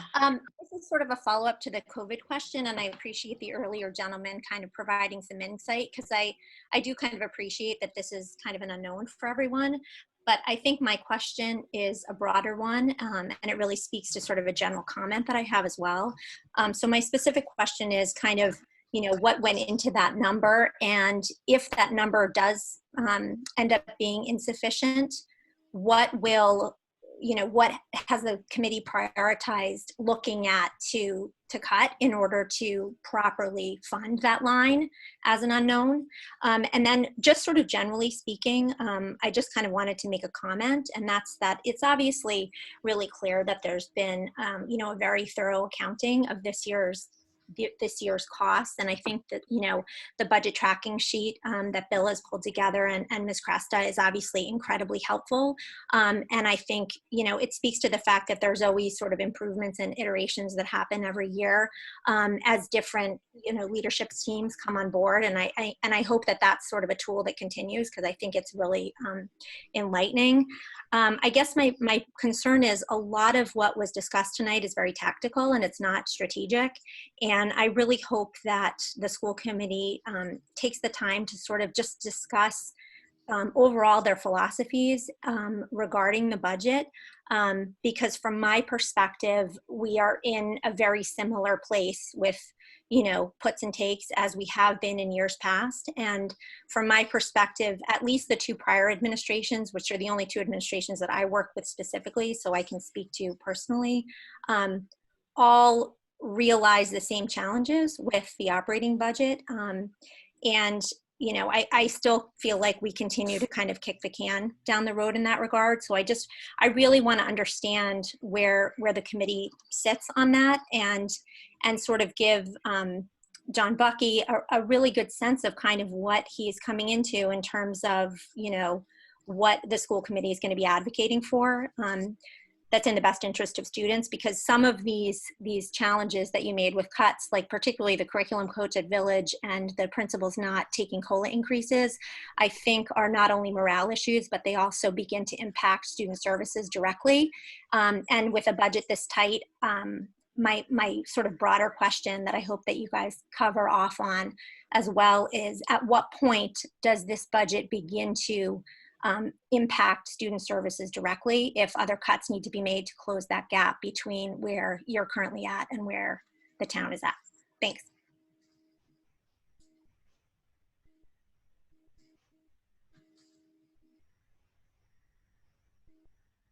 Bill, do you have any follow-up on that? No, the one thing about the unanticipated cost line, just a general number, frankly, to be honest with you, thinking about what some additional cost around personnel may be, some part-time custodians, how that may work. We think we may be able to look at the possibility of the part-time van drivers that we will hire, give them a few more hours, especially during the day between when school starts and when school ends. That's a possibility to address some of the areas that actually Jeff brought up. So, again, we're kind of flying, blind here at the time being, for the time being. Thanks, Bill. Katie Martin, you have another question? I do, and I actually wrote it in the chat, but I can read it.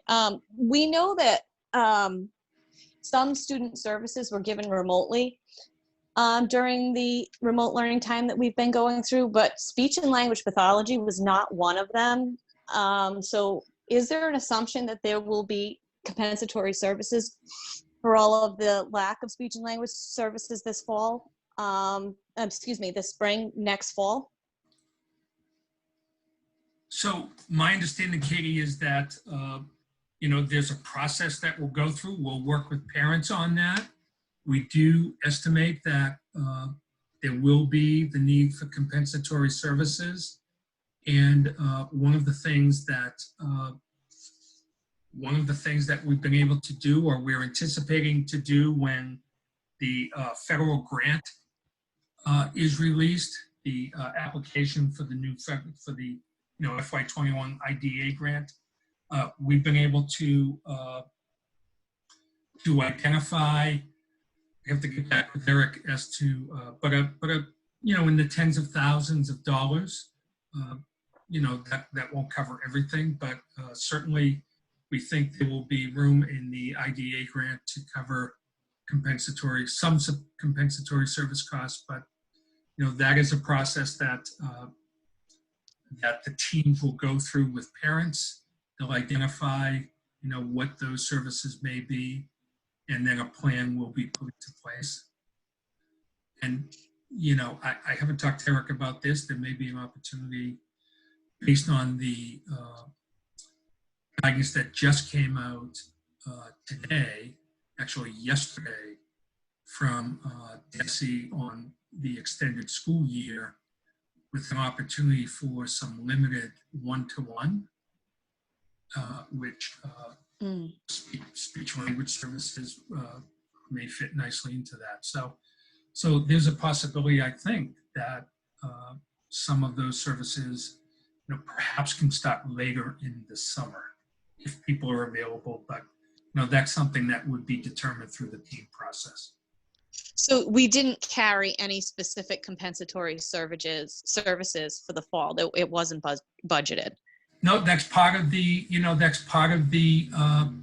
unanticipated line, as well as the CARES Act. So the $100,000 CARES Act dollars can certainly go to compensatory services as well. That's an eligible expense. So I think I would just reiterate Meredith's point that I'd like to hear from the school committee about how we're going to prioritize some of these items that's come up: technology, compensatory services, the cleaning and facilities, because it looks like we have a couple buckets to pull from for a lot of different things that may have wide-ranging costs. Thank you. So, Sarah? Yes. We're starting to get into, I'm taking notes as much as I can, but we're starting to get into, double-digit questions. So, at some point, do we want to? Yeah, we'll get through people's questions, and then we'll close the hearing, and then we'll be able to talk as the school committee. Okay. So it's my understanding that part of the hearing is that the public actually can interact with the elected officials. That's Bill, do you want to weigh in? That's not exactly how I understood it. My experience is that the public hearing is for the public to comment, to ask questions. There's no specific rule about it regarding school committee members answering. it's not allowed. If that's what you've done in the past, then I don't see a problem with that. So how do the other committee members want to? I would like to recommend that we go through all the other questions first. I've been on the committee for 5 years now, and we've never responded to public comment during the budget hearing. That's not to say, Bill is responding to every question perfectly fine. And, members of this committee have participated in the budget development. So I think I'm perfectly fine having Bill speak, and at future meetings, if people want to come for public comment, and we will continue to have budget discussions. But I think Bill's doing a great job. I think there's 2 or 3 other people out there that still have questions that we should still hear.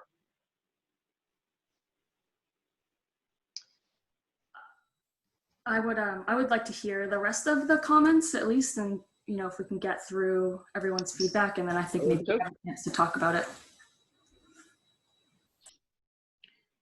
I mean, we sat through last year's meeting and didn't get into a public debate during the budget hearing. So it is usual and customary, but I'm open to change. But Bill, once again, has been doing an outstanding job, very thorough, very comprehensive, of answering everybody's questions. And I think the responses to his questions are consistent with everything that this committee has discussed, met, and talked about at previous school committee meetings in public, and in their subcommittee meetings that have been on Zoom meetings in public as well. So thank you for that, Bill. I think you're doing a great job. So Erin? So I think my point, I agree with that. My point was that some people have specifically asked for what school committee members' opinions are. So that's what I just wanted to make sure we had a chance to. No, yeah, I've said that from the beginning, that we'll have a chance to talk about that tonight. We'll have a chance at the meeting that we posted for Wednesday. We'll have a chance at our next meeting before we vote on this. There's multiple times for us to continue to listen to public feedback and get public feedback and then respond. Erin Noonan?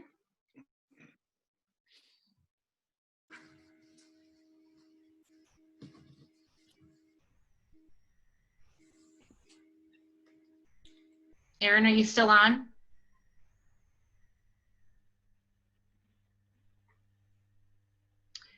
All right, I'll circle back to Erin. She's got another. No, I'm here. I'm sorry. All right, go ahead. I apologize. I was on mute. No worries. Go ahead. Okay. Thank you, Sarah. No, I was just, this isn't my question, but I felt compelled to respond to that conversation, in that I heard from Bill that there's not real rules or guidelines about how this process works. And, as just a parent in the district, I think that this is unusual times that we're facing. There's a lot of unknowns. We haven't had budget. I mean, I wasn't going to bring this up, but we haven't had minutes posted. So I'm unclear where the committee members stand on some of these issues, because there just hasn't been available to the public some of the minutes that usually are posted on a regular basis. But that's not my question. It's just a comment. I think we are in a situation where we can have a town hall type of forum. I think we're in an unusual budget territory here.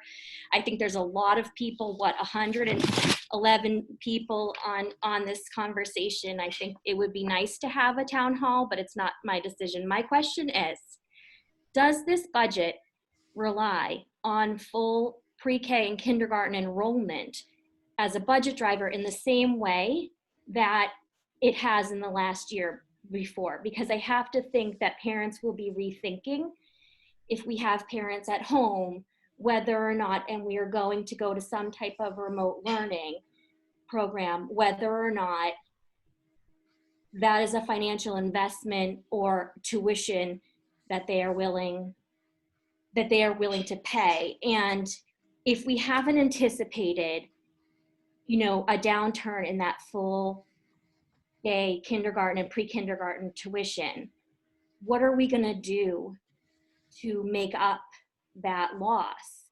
What are the priorities going to be made? Because my understanding is that over the past years, that's represented, I don't know, like $500,000 worth of, line allocation of revenue for the district. So I can answer that. So we have not fully taken that into account at this point, Erin. We are going back and looking at the numbers. We do have, we've talked about making an effort. We have heard from parents at this point, whether they plan to participate in the full day or not. I'm waiting for another update that I should have tomorrow.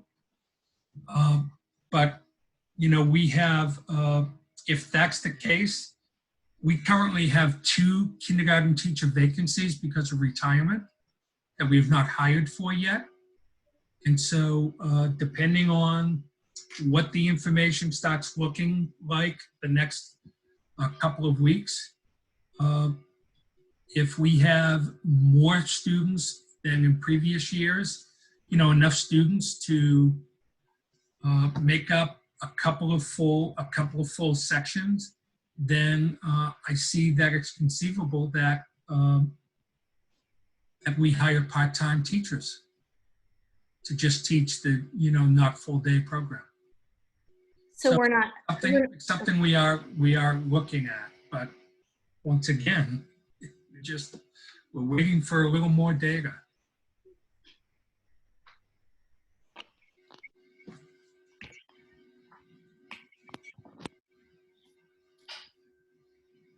Anything else, Erin?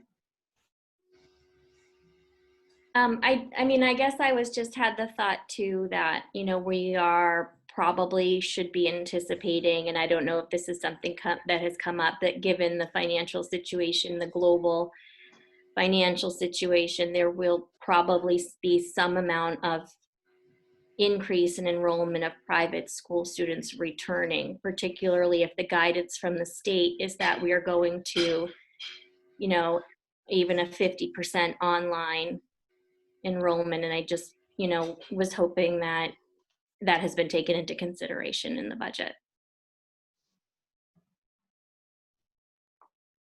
Thank you. No, not fully at this point, no.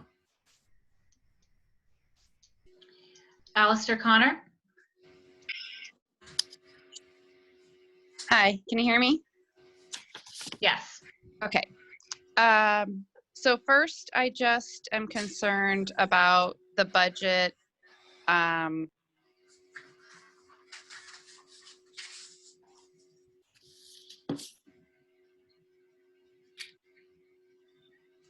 Alistair, you're on mute now. Oh, there we go. Is that better? Someone muted me. Okay. Yes. Weird. So my first concern was regarding social emotional and whether there's a budget item that covers enough money for virus anxiety and social anxiety, considering the kids haven't seen each other for a very long time and they're wearing masks and it's hard to read each other. It's hard to read the teachers. And then if the kid next to me sneezes and I get all stressed out because I don't know if my mask is working or his mask is working, or, that's going to cause a lot of anxiety. And so I'm wondering if it covers that, but also training for the teachers about what to expect per age group for age appropriate concerns with anxiety, and a little extra preparation, because I did feel, we have an amazing kindergarten teacher, but I do feel that sometimes these things come up, especially this week with Black Lives Matter, or, that they weren't quite sure how to address it for that age group. And so I think some extra preparation for the teachers about how to handle the anxiety and the needs of the kids feeling anxious and how that's handled and where that is in the budget. My other concerns are many people in town's financial pictures have changed, and they may not. I'm also thinking I would have normally bought a Chromebook, an extra Chromebook, but maybe, if I don't have the income, I can't buy one and I need one. And also with the long-term Chromebook use or computer use, and if I go back to work, then I can't share my computer with one of the children long-term. So the need for more computers to be considered.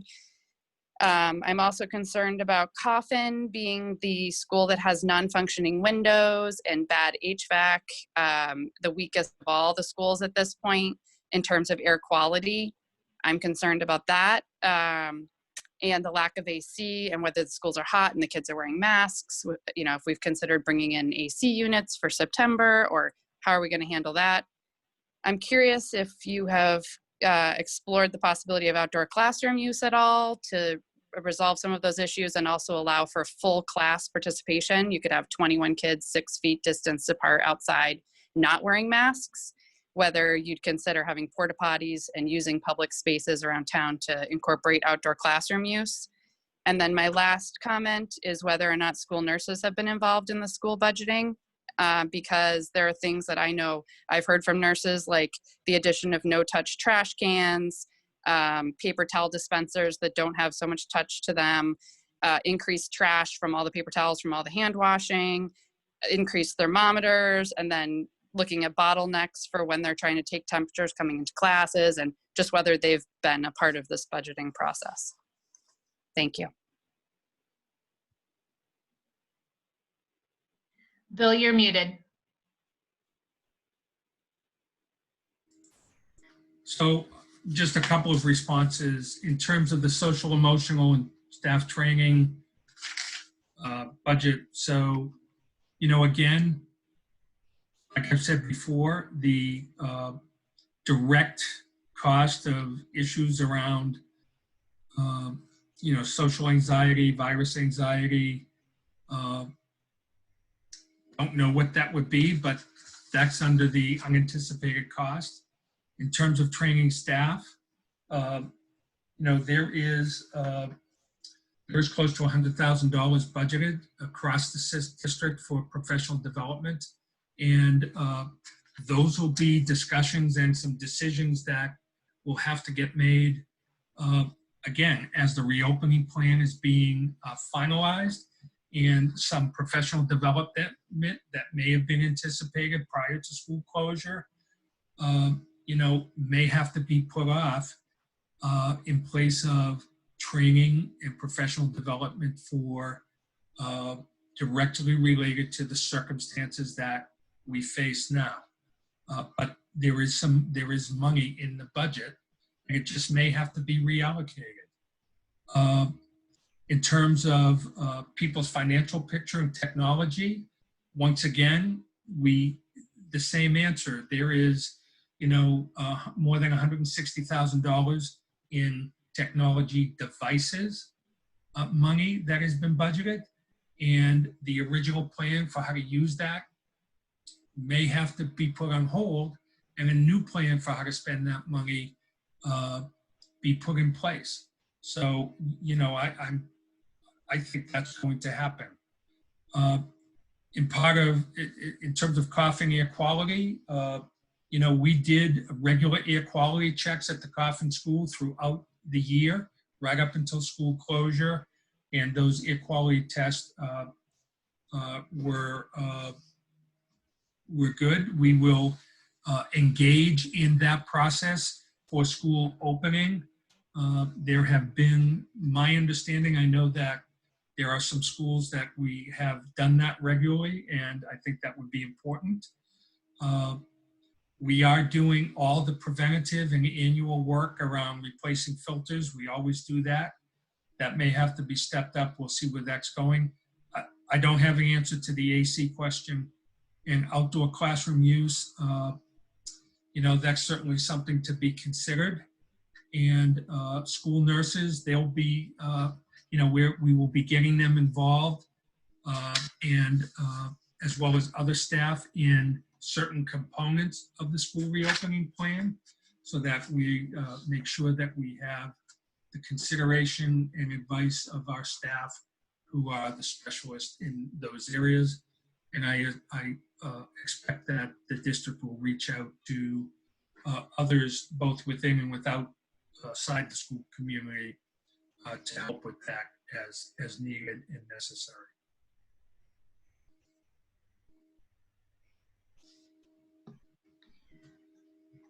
Chris Stevens.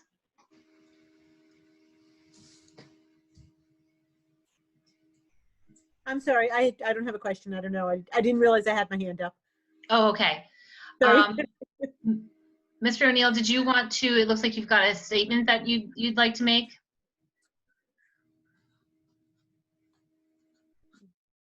I guess it just seems like, Sarah, that, you know, there's been a lot of discussion tonight, but nothing too new from last year that I can tell. And I look forward to having a, you know, more detailed discussion on, you know, where we go from here. It seems like this year's budget, a lot of work's been put into it, but we continue to be forced to do more with less.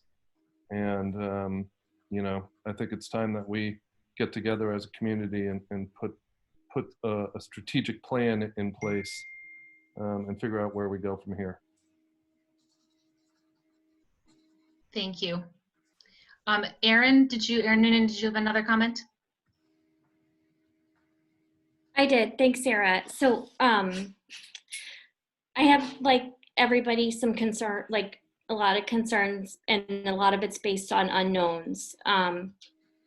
You know, we just don't know. But I've heard, like, I know that, and I've heard you and others on the committee talk about the social emotional needs of students that are going to be reentering the district.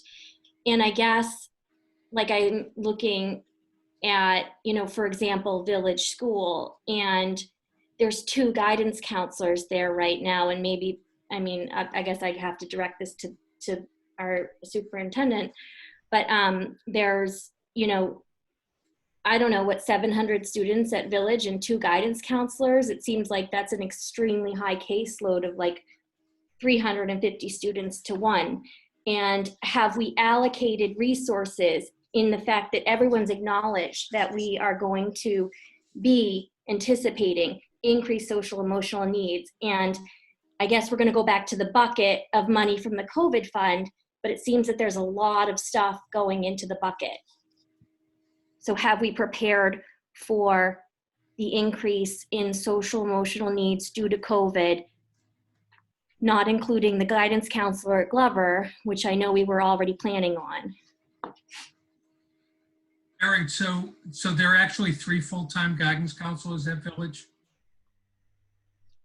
Well, my understanding is that Kara splits between, I'm sorry, we have 1 guidance counselor for the 3rd grade who spends time between, for 3rd grade right now because of the transition plan. But are there more than 2 guidance counselors for 4, 5, and 6? No, there are 2. Right. So that's a lot of students for, and it's been the same every year. And if we're talking about increases in these needs that are going to come up like next year, and we've just kind of been level funding this job and we talk a lot about it, like I just wonder, where are we going to put, have we made any decisions this year about allocating resources in that area?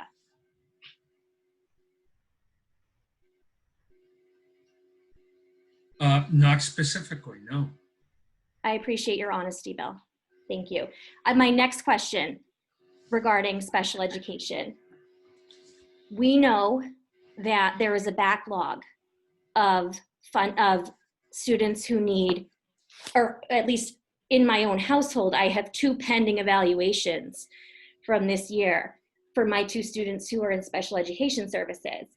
So, and I can only imagine that carries over in conversation, you know, just with what I've heard from, you know, our great director of student services, that we do have a backlog. And I have to imagine we're going to be kind of needing to add to these assessments and testings and evaluations as we do try to re-enter next year for students who have been out of school, who will have been out of school, I want to say for 5 or 6 months at that point. So we will probably, or ideally should be doing reassessments for these students. And I guess I'm wondering, like, have we thought within the budget about where we're going to add additional funding for the purposes of these new assessments that we're going to be needing? And, you know, I guess somebody had chimed in on it, but about, you know, like, what happens when we're asking for compensatory services, you know, next year? I know this is a difficult question, and I know that there's maybe not answers, but I feel like obligated to ask the question. Well, I do have an answer. It's a partial answer, Erin. And Oh, thank you. so Eric and I have been talking about this. He has started to formulate a plan. Right now, there is a backlog of evaluations that have to be completed. But our hope is, under this plan, that we'll be able to complete and catch up on all of these evaluations through the summer, so that we'll be able to start. Typically in a school year, you open a school year and you have a backlog of cases. But it appears that there are staff who are interested in working to complete these evaluations. And so the plan and the hope is that we would complete all of the backlog of evaluations for the summer. If people are available, we'll be able to hold meetings during the summer. And the idea behind the plan is to actually start the year with no backlog, which would put us ahead of where we typically are. So, you know, Eric has some ideas about how that is going to work. You know, we believe we have, given that the extended school year is going to be modified. You know, we budgeted for a full extended school year, so we believe there's money in that extended school year budget to help with that. But I know Eric is working with his team to still iron out the details. So, you know, from that aspect of your question, we are hoping that there will be a plan in place that we'll be able to follow through on, and at least be in a much better position at the beginning of the year. You know, that doesn't address the question that you brought up, and that was brought up earlier in terms of other services, compensatory services. But, you know, those are typically cases that are dealt with on an individual basis, individual IEP basis. And the teams meet and they determine what is required. And so, you know, that's how our plan is to address that. And I guess I just want to know from you if you feel that we're not perpetuating an unfunded mandate around the services that, you know, our special education students are going to need next year. I'm not sure I understand the question. I guess I just want to make I don't know that is it that it's in the budget that we have the needs to do that. I know you were talking about working for the summer. Is that something, and maybe I don't know. No, we believe we have money in the extended year budget to accomplish that. Okay, and then thank you for indulging me, but I just have like one more question. I just want to clarify, because I really have appreciated your absolute, like, perpetual honesty and openness, and as we're kind of rounding out your tenure here in Marblehead. Like, I think I can speak for many people that we've very much appreciated the service that you have provided here. And I guess I just wanted to kind of clarify, because I just wanted to clarify for my own understanding, but I believe that I had heard you two explain at a prior meeting recently that any further cuts to this budget would affect student services. And I just was going to ask you to reconfirm that that was my understanding. Well, my sense is yes. I mean, you know, we can go back and I suppose we can look at, you know, supply lines item again. You know, it will be based on, you know, how you determine there's kind of a hierarchy of impact on student services, right? So is it a direct service by an individual, or are we talking about, those areas on the margin of perhaps supplies, materials, equipment that, maybe you can get through one more year, without, a certain piece of equipment, the equipment that you're going to replace, maybe you can Band-Aid it together. So it would require, a thorough review. The quick down and dirty way to do it would be just to lay off staff.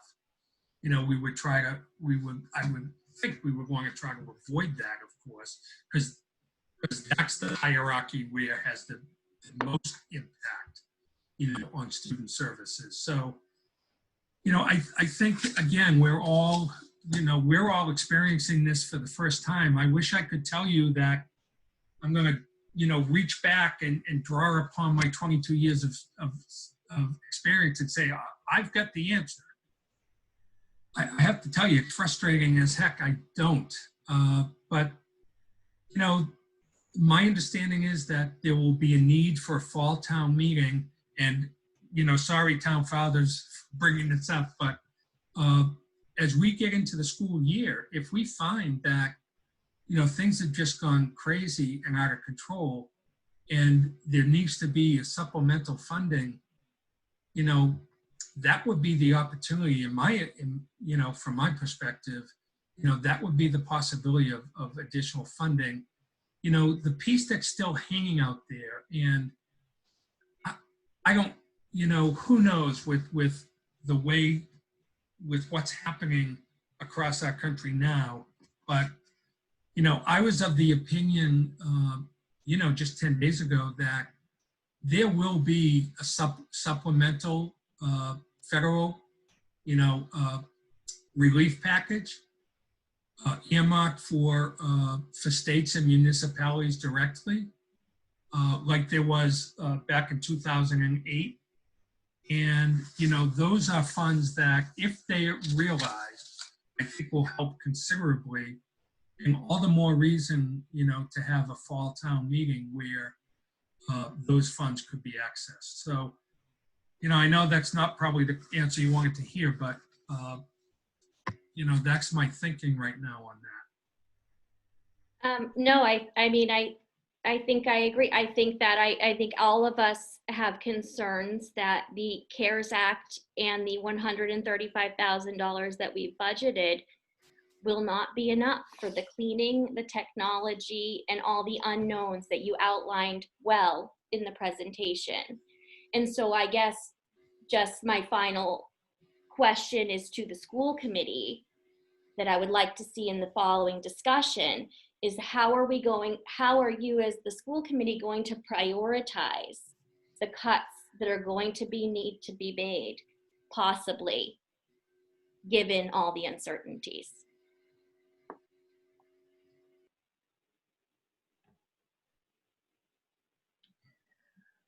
Okay, so that, I don't have anybody else who has any comments or questions. So I will go ahead and close the public hearing portion of this at 9:20 p.m. And I'm going to see if I can, Bill, can you stop sharing your? Can we close the hearing and keep going? It's the only thing on the agenda. Don't we have to keep it open?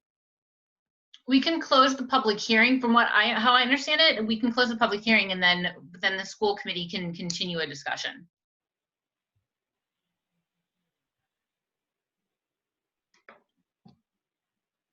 So, so now we can open it. I believe that's right.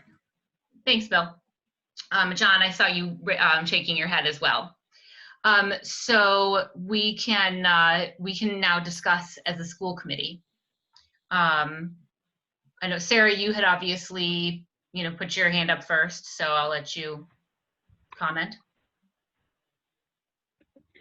Okay, a few things jumped out at me, and I agree with Bill. This process has been followed very closely. We've had lots of meetings, lots of discussion. I think the curveball for me was the letter that came out from DESE late Friday night, like 7 o'clock, with some of these, what people keep referring to as unfunded mandates.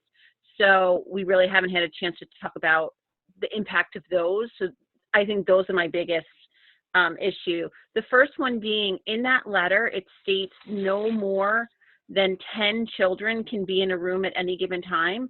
When you look at the enrollment numbers that we just put up, the majority of our classes are in excess of a 20-to-1 ratio, which means we're not, if we're week on, week off, max 10 kids in a class, math would say it's a max of a 20-to-1 ratio to meet the mandates from the state. So my concern is those ratios aren't meeting that 20-to-1. So are we mandated to add staff in order to meet this mandate from DESE?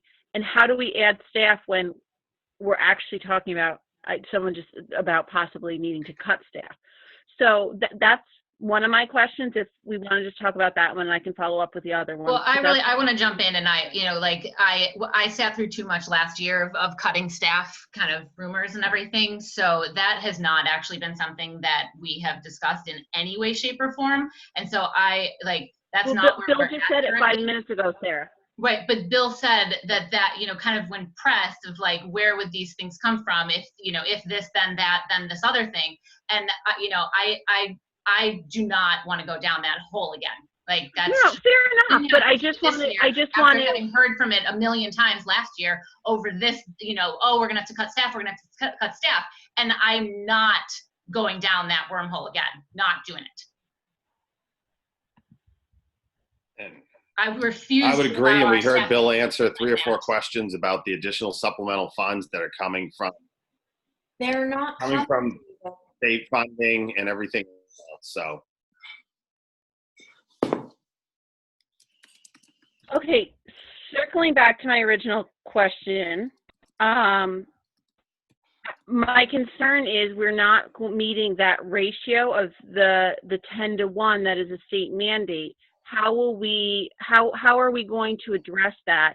Obviously, that money needs to come from somewhere. I'm not saying, the pot from the town is fixed. The town as a whole is in a very precarious situation, and I'm very sympathetic to that. They're making their own cuts.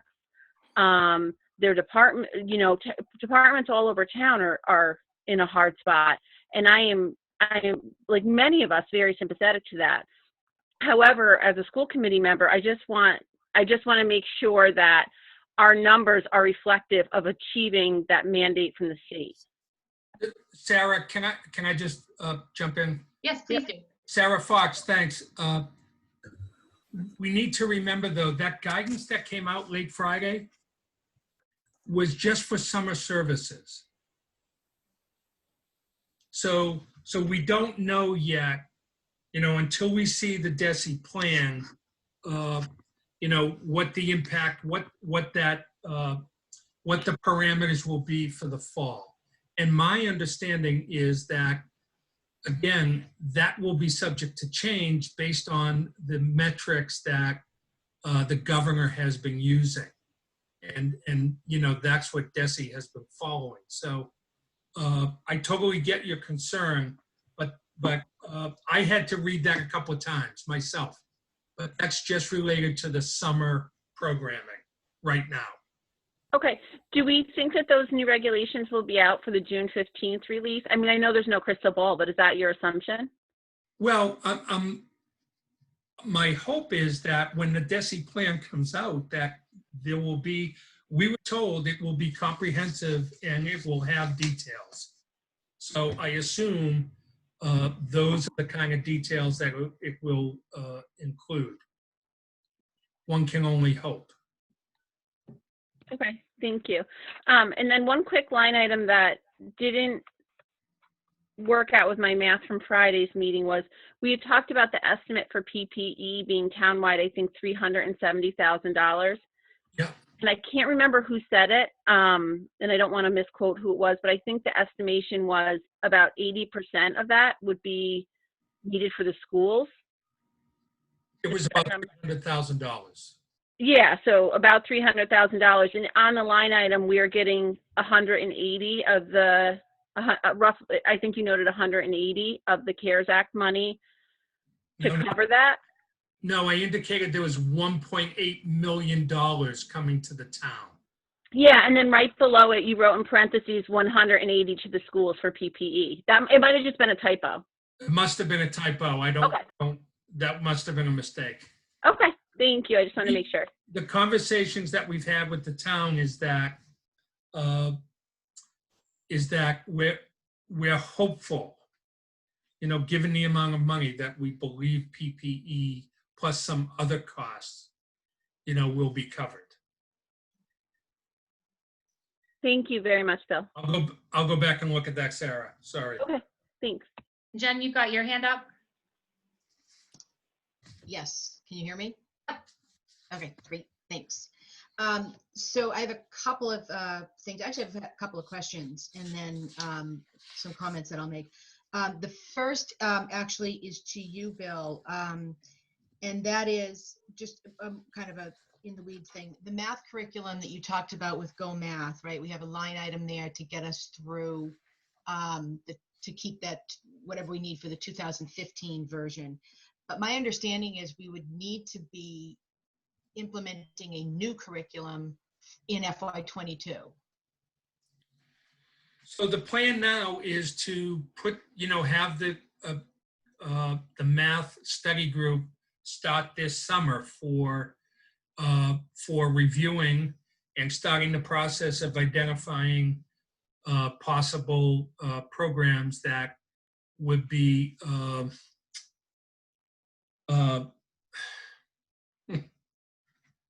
piloted in the fall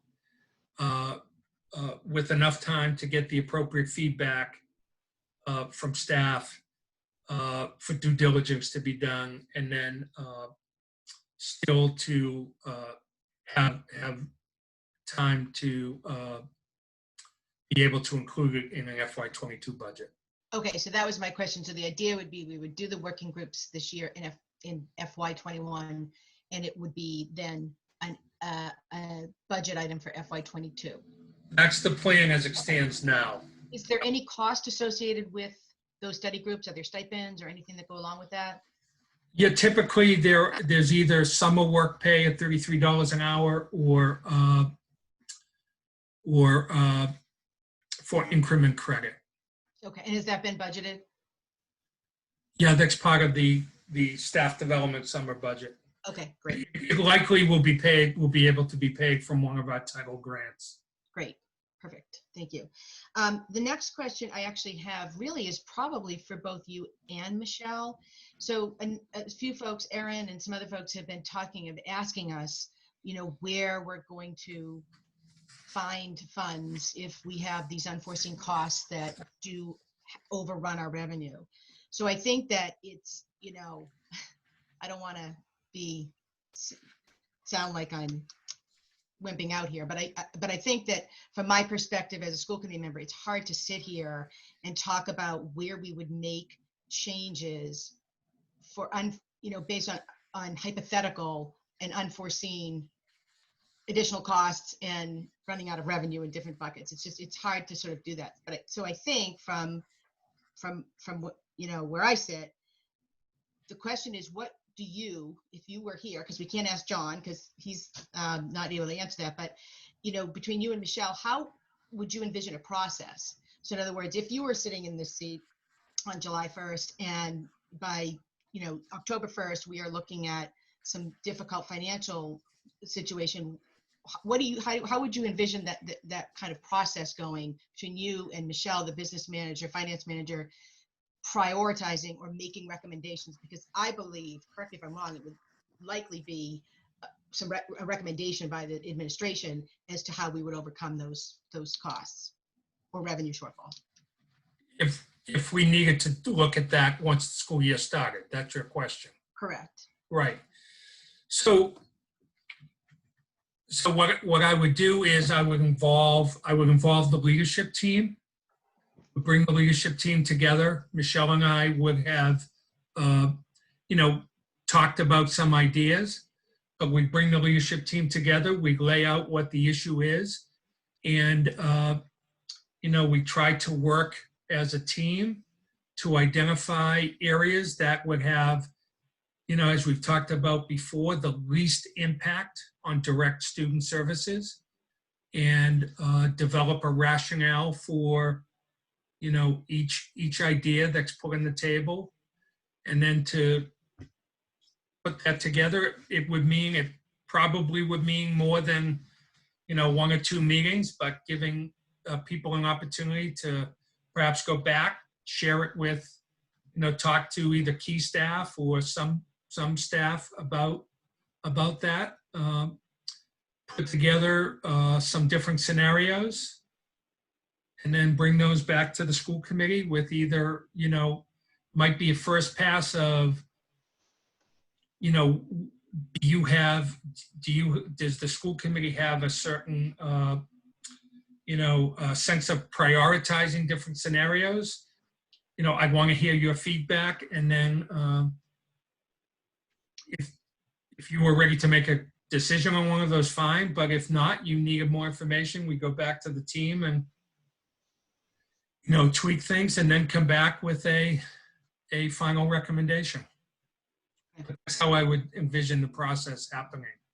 And we look for, part of that process would be, maybe there are outside resources we can look at. Maybe there's, grant funding from various organizations that we typically might not, think about or think to reach out to. And then it would, and I guess the projected, can't think of the word, level of the problem, what we talking, how much money are we talking about? And then that may, if it's hundreds of thousands of dollars, then that kind of limits your options. But that's how I would see that process working.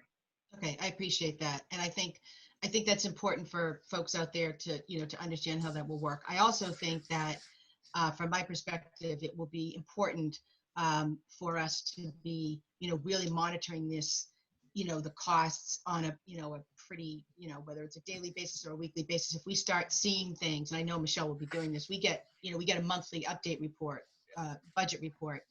But I think if we are, closely watching these expenditures, if things start to escalate in a short period of time, intra-month or whatever, that we're sort of on this early, right? Because it could happen. It could be a escalating cost situation or not. I don't see it as a slow drip. I think it's probably going to be fast, if that's any prediction. Yeah, I think one of the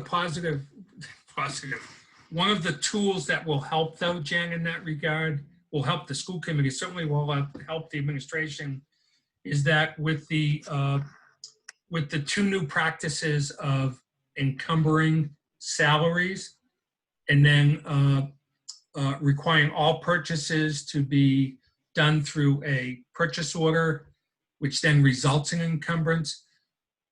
What that will help with is, on a regular basis, weekly, you can run an expenditure report and you'll know exactly where you stand. That's great. So, those will be in place. So that'll give you more real-time information. Okay. Than we have the ability to do now. Do you know, there was a question earlier about air quality that came up, and I know you had addressed it, that we've dealt with it before and we'll deal with it again. Is that something, if we're looking at air quality, real time, based on trying to keep these rooms as fresh as possible, is that something that can be applied to the CARES Act? Say that last part again, Jen. Could we apply the costs of maintaining and measuring air quality to the CARES Act? Would that be able to do that? I don't know. It's possible. The list of eligible expenses some are very clear, some are not so much. What what DOR has asked communities to do, if they have questions about certain expenditures, is to ask the Division of Local Services representative about that, and then they will provide an answer. I know that, I know Jason has already done that for, has a list that already was submitted to clarify Okay. for that purpose. But that resource is available as well. Okay, great. And then I'll just close with this, and then I'll be done. Someone, I think it was Aaron or someone had asked earlier, you know, sort of what is our philosophy, or what are school committee members' philosophy? And I think that that's a fair question. And I think that we've talked about this, I think, a lot this year, that we had talked about last year, you know, coming in and trying to, you know, build a zero-based budget and work together to do that. We weren't able to do it for a whole host of reasons. And of course, now with the COVID, I mean, everything is, you know, just turned upside down. I do think, though, that coming into the new fiscal year in July, we're going to have to walk and chew gum at the same time, right? So we're going to be managing this, you know, real time, tenuous budget situation. But I also think it's an opportunity, and you've spoken to this, that when John comes in, that we take the time, you know, pretty much out of the gate to, you know, basically throw everything out, start from the base, and work with our administrators and the great team that we have in central admin to build, you know, a zero-based budget, to build a budget based on what do we need, what do we really need to deliver to these students in Marblehead. This came up in the interview process. What is a graduate of Marblehead look like? And so you know, to answer that's what I believe is what we need to be doing, sort of philosophically, next year. And so that whatever that looks like, and whatever we get to that number, which, you know, maybe sometime over the winter, early spring, you know, how we pay for that, you know, that's a whole different story. And that's where we, you know, have to work with the town side and talk about that. But it's a Jen, hold on, you got muted. Yeah, how does that happen? Someone Wasn't me. You all want to mute me. I know you do. So, Jen. Anyway, I'm getting off my soapbox, but that's, No. I think But that's just you know, where I think we need to. yeah, in terms of the zero-based budget, there's one step that you need to take first. And that is, the committee will need to have a discussion, and you probably want to involve the finance committee and the liaisons as well. A very clear understanding of the definition of building a zero-based budget needs to be put in writing. Because zero-based budget means different things to different people.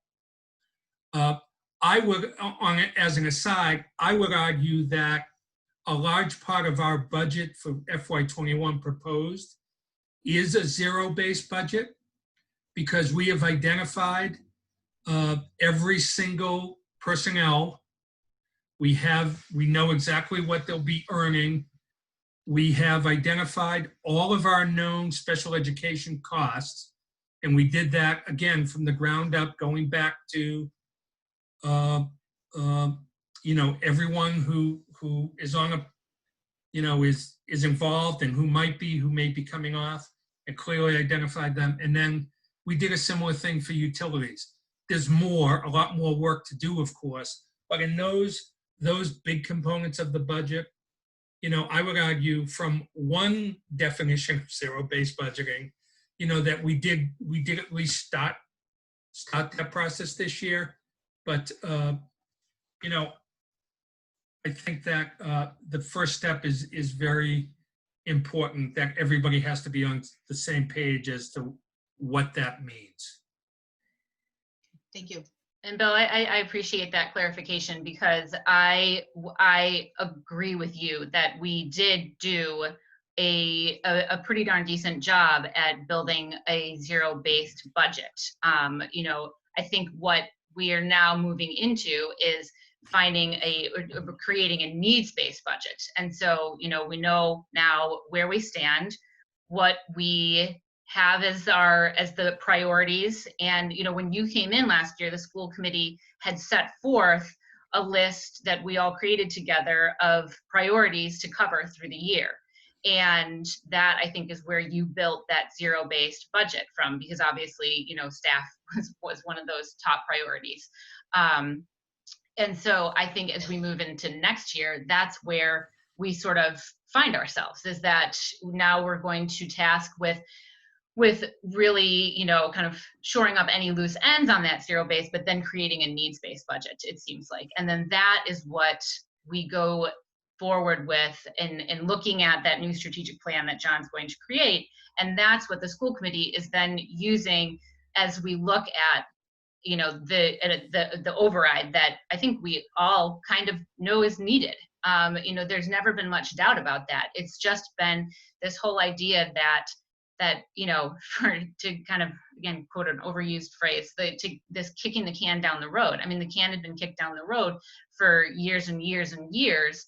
And when you got here, it had to be, it was a disaster. And so you spent, and the rest of the administration has spent the year really cleaning that up. And the school committee has been able to now better understand, as opposed to last year when we sat in these seats, where we couldn't figure out what was up and what was down, and we were getting different answers to the same question every time it was asked. And so now we've got a list of answers to our questions, and COVID notwithstanding, because I think that's one of those pieces that, again, like we said, we're going to just have to continue to monitor very closely. And now we dig in with John and we figure out how to really meet the needs of this district and move us forward. And that kind of, that's my thoughts on some of the questions that were asked of the school committee this evening. David, you got your hand up. I'm sorry, I kind of jumped in. No problem. Thanks. So I'll just go back to the first commentary about we've heard over and over and over again, these are uncharted waters. I think we know that state government and federal government is doing their darndest to support everyone, whether it's the people who are out of work, whether it's schools, whether it's state governments. $1.8 million for the town, additional supplemental funding that this town will collectively work through. But one thing that got left out of that conversation and commentary, and I'm glass half full, I hope we don't have COVID-19 savings. We just ended the year from March 13th to now, where we're projecting that $300,000 came from COVID savings because we had less than full schools, because we didn't have spring sports, because we didn't have activities going on in the schools related to transportation that cost money. So I don't want to see this, but I think in all of these assumptions that we're making, that if we have less than full schools, there's going to be other activities that we're not going to be spending money on, whether it's utilities or light or electricity, or unfortunately other events that might not be allowed to take place in the schools. So some of those educational needs might be balanced by cuts that we all realized and saw since March 15th when we had to shutter our schools. So I don't want to count on those, and I hope we don't need them, and that we can be moving forward. But if we are in that situation, I think the reality is some of those expense reductions, I don't want to call them savings because we're not saving, we're just not spending on what we need to be spending it on. It'll be expense reductions will continue. The second thing about zero-based, I agree. I think maybe at the summer retreat, it would be a good opportunity to just, define this, because when I look at the methodology that Bill put in place when he came in, to right the ship, we knew we had a mess in special education. And that was the first step. So we looked at all the special education funding, the supplemental fund that comes from the town. How was it being accounted for? How are we budgeting for it? What was unanticipated? Eric Oxford and his staff have done an excellent job. So I think right there, we went beyond a zero-based budget by looking at our special ed costs and getting a grip on them, because it was clear with the $700,000 deficit that we incurred by paying invoices with monies from 2019 for expenses in 2018, we didn't have a grip on our special education cost. And we do now. So that's the first thing when it comes to a zero-based budget. We are in a much, much better place, although it remains, as we all know, based on information we've received in the last couple months, very unpredictable, but I think we've done the best we can. The second item is, we did add, let's not forget, this is the first superintendent we've had in my tenure to admit that we have a declining enrollment. We had a superintendent who did not want to admit that we had declining enrollment when we were trying to build a new elementary school. We wanted to build an elementary school that was 99,000 square feet, and we're building a school that's 82,000 square feet. Declining enrollment is real, and thankfully this administration has recognized that. And as Bill mentioned, through attrition, we have not had to, lay people off. We have not had to cut positions, but we strategically look at those opportunities that have arisen when teachers retire, or when there is the wave of classes moving through, as Bill pointed out, in enrollment. How can we move teachers to follow those students to balance the enrollment? But we never had that transparency. So I think we've done an excellent job there. I want to credit Bill, John Moretti, his entire staff, the principals who've been involved in this entire budget process that goes, once again, in my mind, way beyond zero, because we looked at those kinds of things. The other item is, we added the extra teacher, Matt Fox. This budget allowed for, with those kinds of adjustments, Matt Fox recognized there was a class size challenge at Vets. So pre-COVID, we were adding another teacher at Vets. Pre-COVID, we were adding the curriculum coach at Village. Pre-COVID, we're adding another guidance counselor at Glover. So this budget did a lot of things that went beyond, in my mind, the definition of a zero-based budget. So I agree, we can talk about what the definition of that is and work more closely on that.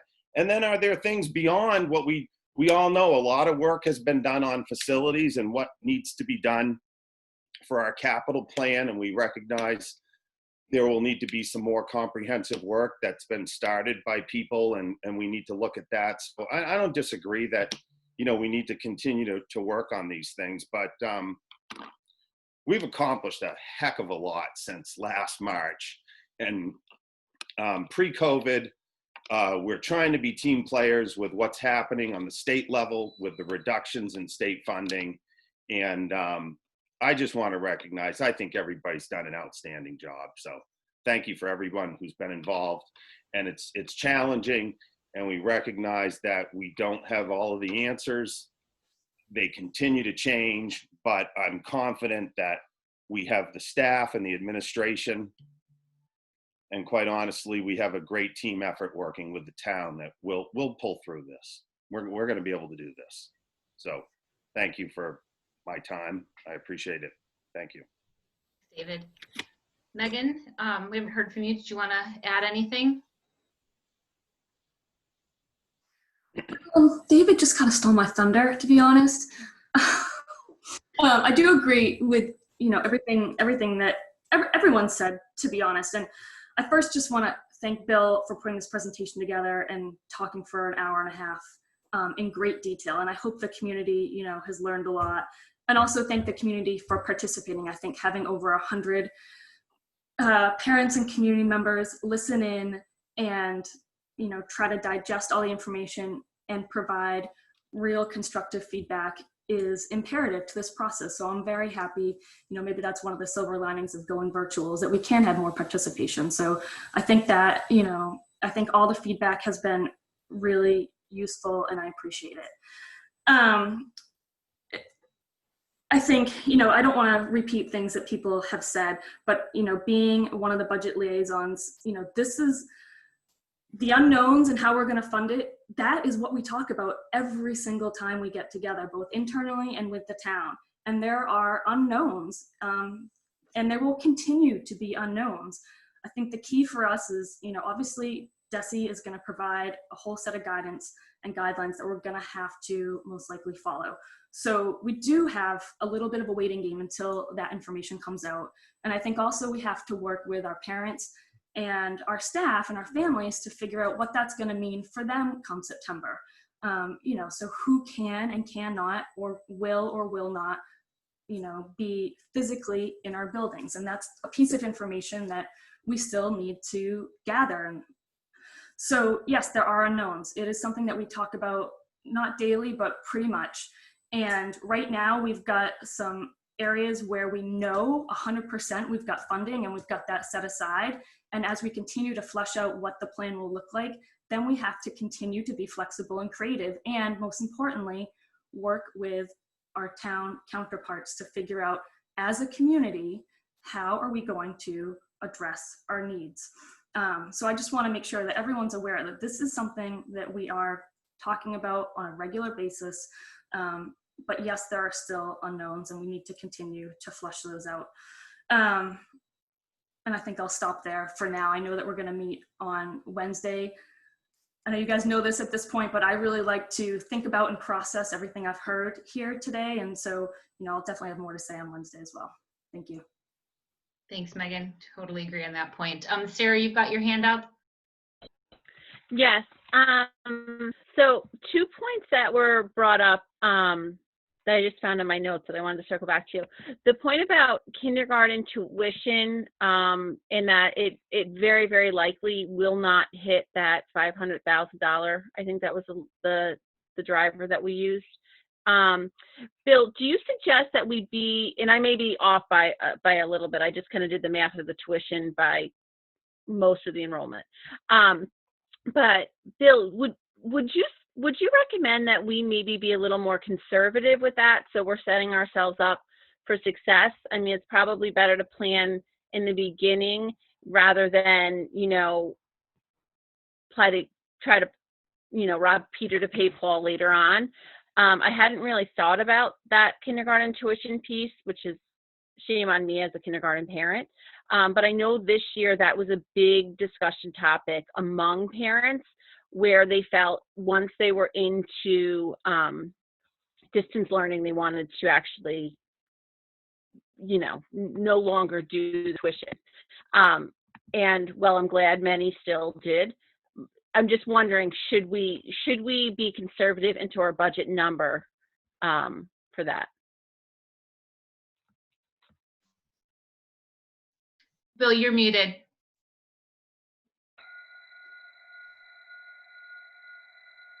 I don't have an answer for you right now, Sarah. I won't have an opportunity to talk to Michelle about that.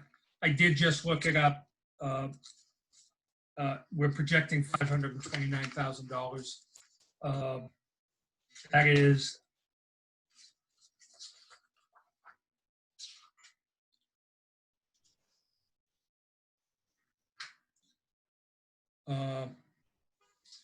yeah, so yeah, I want to talk to Michelle. I want to take a look to see what other alternatives there might be. Perhaps there might be an opportunity to bridge that gap somewhat for a year, but yeah, we can talk more about it on Wednesday. I'll be okay.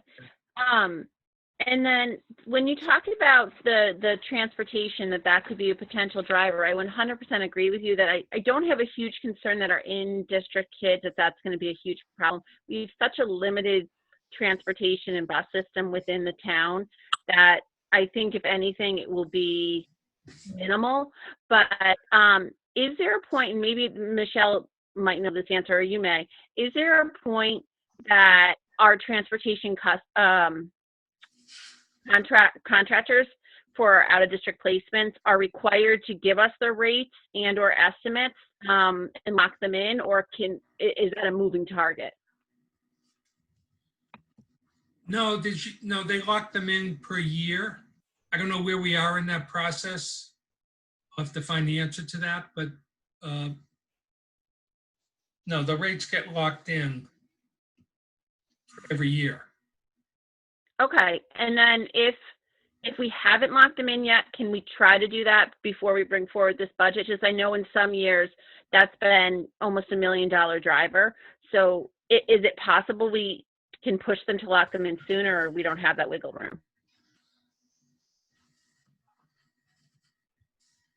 I don't know the answer to that question.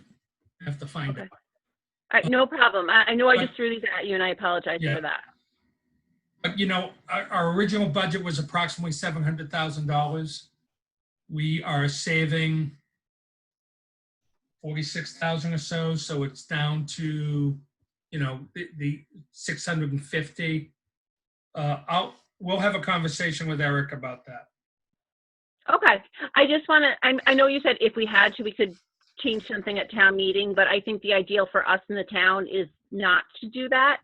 I don't see an influx of cash coming into the town between now and in the fall, and if we Right. can get it right the first time, I think that's Just so everybody's clear, if we are going to make an adjustment in the kindergarten tuitions, if we're going to look at transportation and make some kind of adjustment, the money is going to have to come from somewhere in this $40,521,000. in our budget. No, I understand that. I just was looking for some suggestions for you because you've worked with the budget so much this year that we maybe, if it's your and Michelle's suggestion that those numbers might be able to get more accurate, that we make those adjustments now with your guidance where you have this historical knowledge from this year.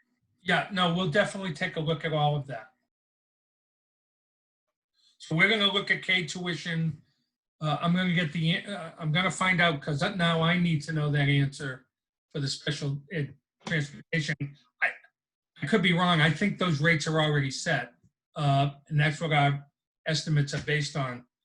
And obviously look at pre-K too, because I wonder if a lot of parents might avoid the pre-K thing altogether. I know personally my family, we're just skipping pre-K next year. Yeah, we'll look at that. We haven't heard any of that, frankly, yet. Maybe it's coming. We actually are adding an afternoon session. Oh, that's good. We'll be able to take in up to eight students at no additional cost for staffing. So, Okay, thank you so much for that. okay. So I actually have just one more point that I want to address, and I think, you know, everyone can feel free to hop onto it, but I think it was sort of a question or a statement addressed to me, being the mental health professional / school counselor of the group. And that is kind of, you know, that social emotional piece for next year. And, you know, I don't know exactly how we are going to address all of that. You know, I am the school counselor for Tower, and I'm there 10 hours a week and I'm it. And so, you know, what I can say from my own personal experience is that we all do what we need to do. And we all work to meet the needs, and school professionals, whether you're talking about teachers or support staff or school psychologists, you know, we have the things that are on our daily lists, but then we figure out how to meet all of those additional needs as well. And I think, you know, there's I feel somewhat of a hidden conversation in the background going on of the coming crisis with mental health professionals. And, you know we have a shortage. We know mental health is relatively inaccessible in this country. And so I think, you know, the concern is certainly valid. I share it. I think, you know, one of the pieces that we just need to know is that our kids are going to be supported not just by the school counselors, but that our teachers do a whole lot of social emotional support as well. And we've got a new assistant superintendent coming in who is going to be able to help on those lines and get the PD out to our teachers. And that we can't forget that kids are resilient as well, and that the professionals who work with kids in all capacities work on building resiliency, whether it's, you know, how to get through a playground fight, you know, over tag, or a frustration on a math problem. And so I think, it's certainly, we should be concerned and we should be looking to address additional social emotional needs, because we know they're going to be there. They've already been there, quite frankly, throughout remote learning. But I think we have to think a little bit more outside the box on that too, as just, it's not just the school counselors or the school psychs who are going to be doing that work. So, that at this point, I'm sure I'll have more to say on that. But at this point, that's my thoughts in regards to that question / statement / concern. Does anybody else have anything from the committee that they want to add?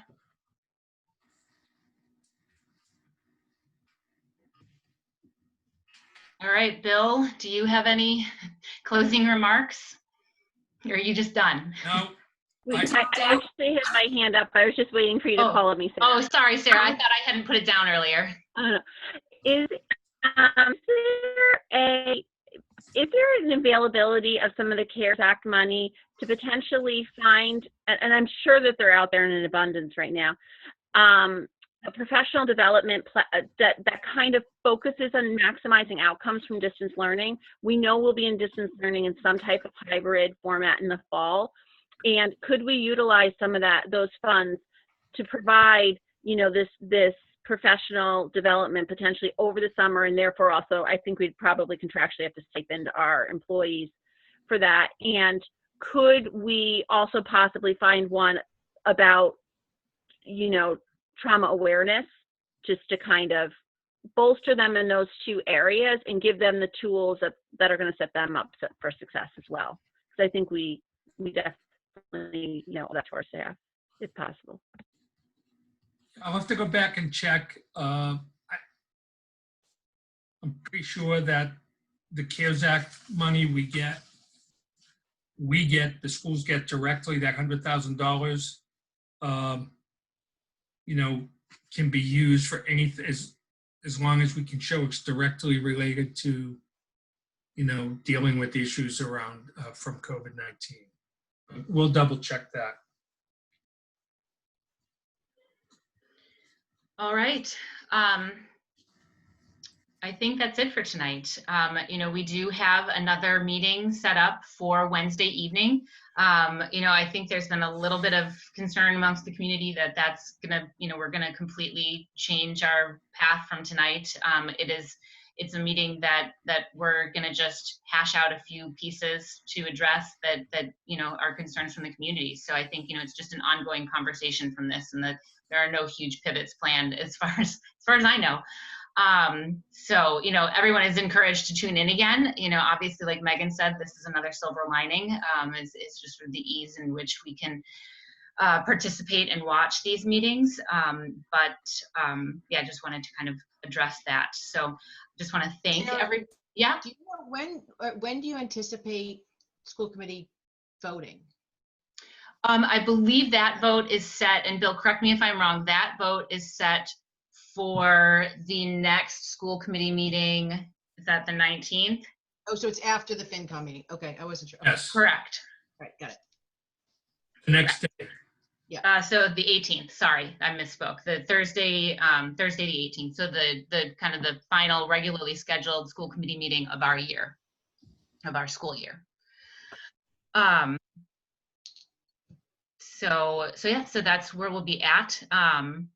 And hopefully we see almost everybody back on this Wednesday for the conversation. And John Bucky, it was great to see you. Kind of great to have your presence here. Thanks for joining us. We look forward, obviously, to seeing much more of you in the coming weeks.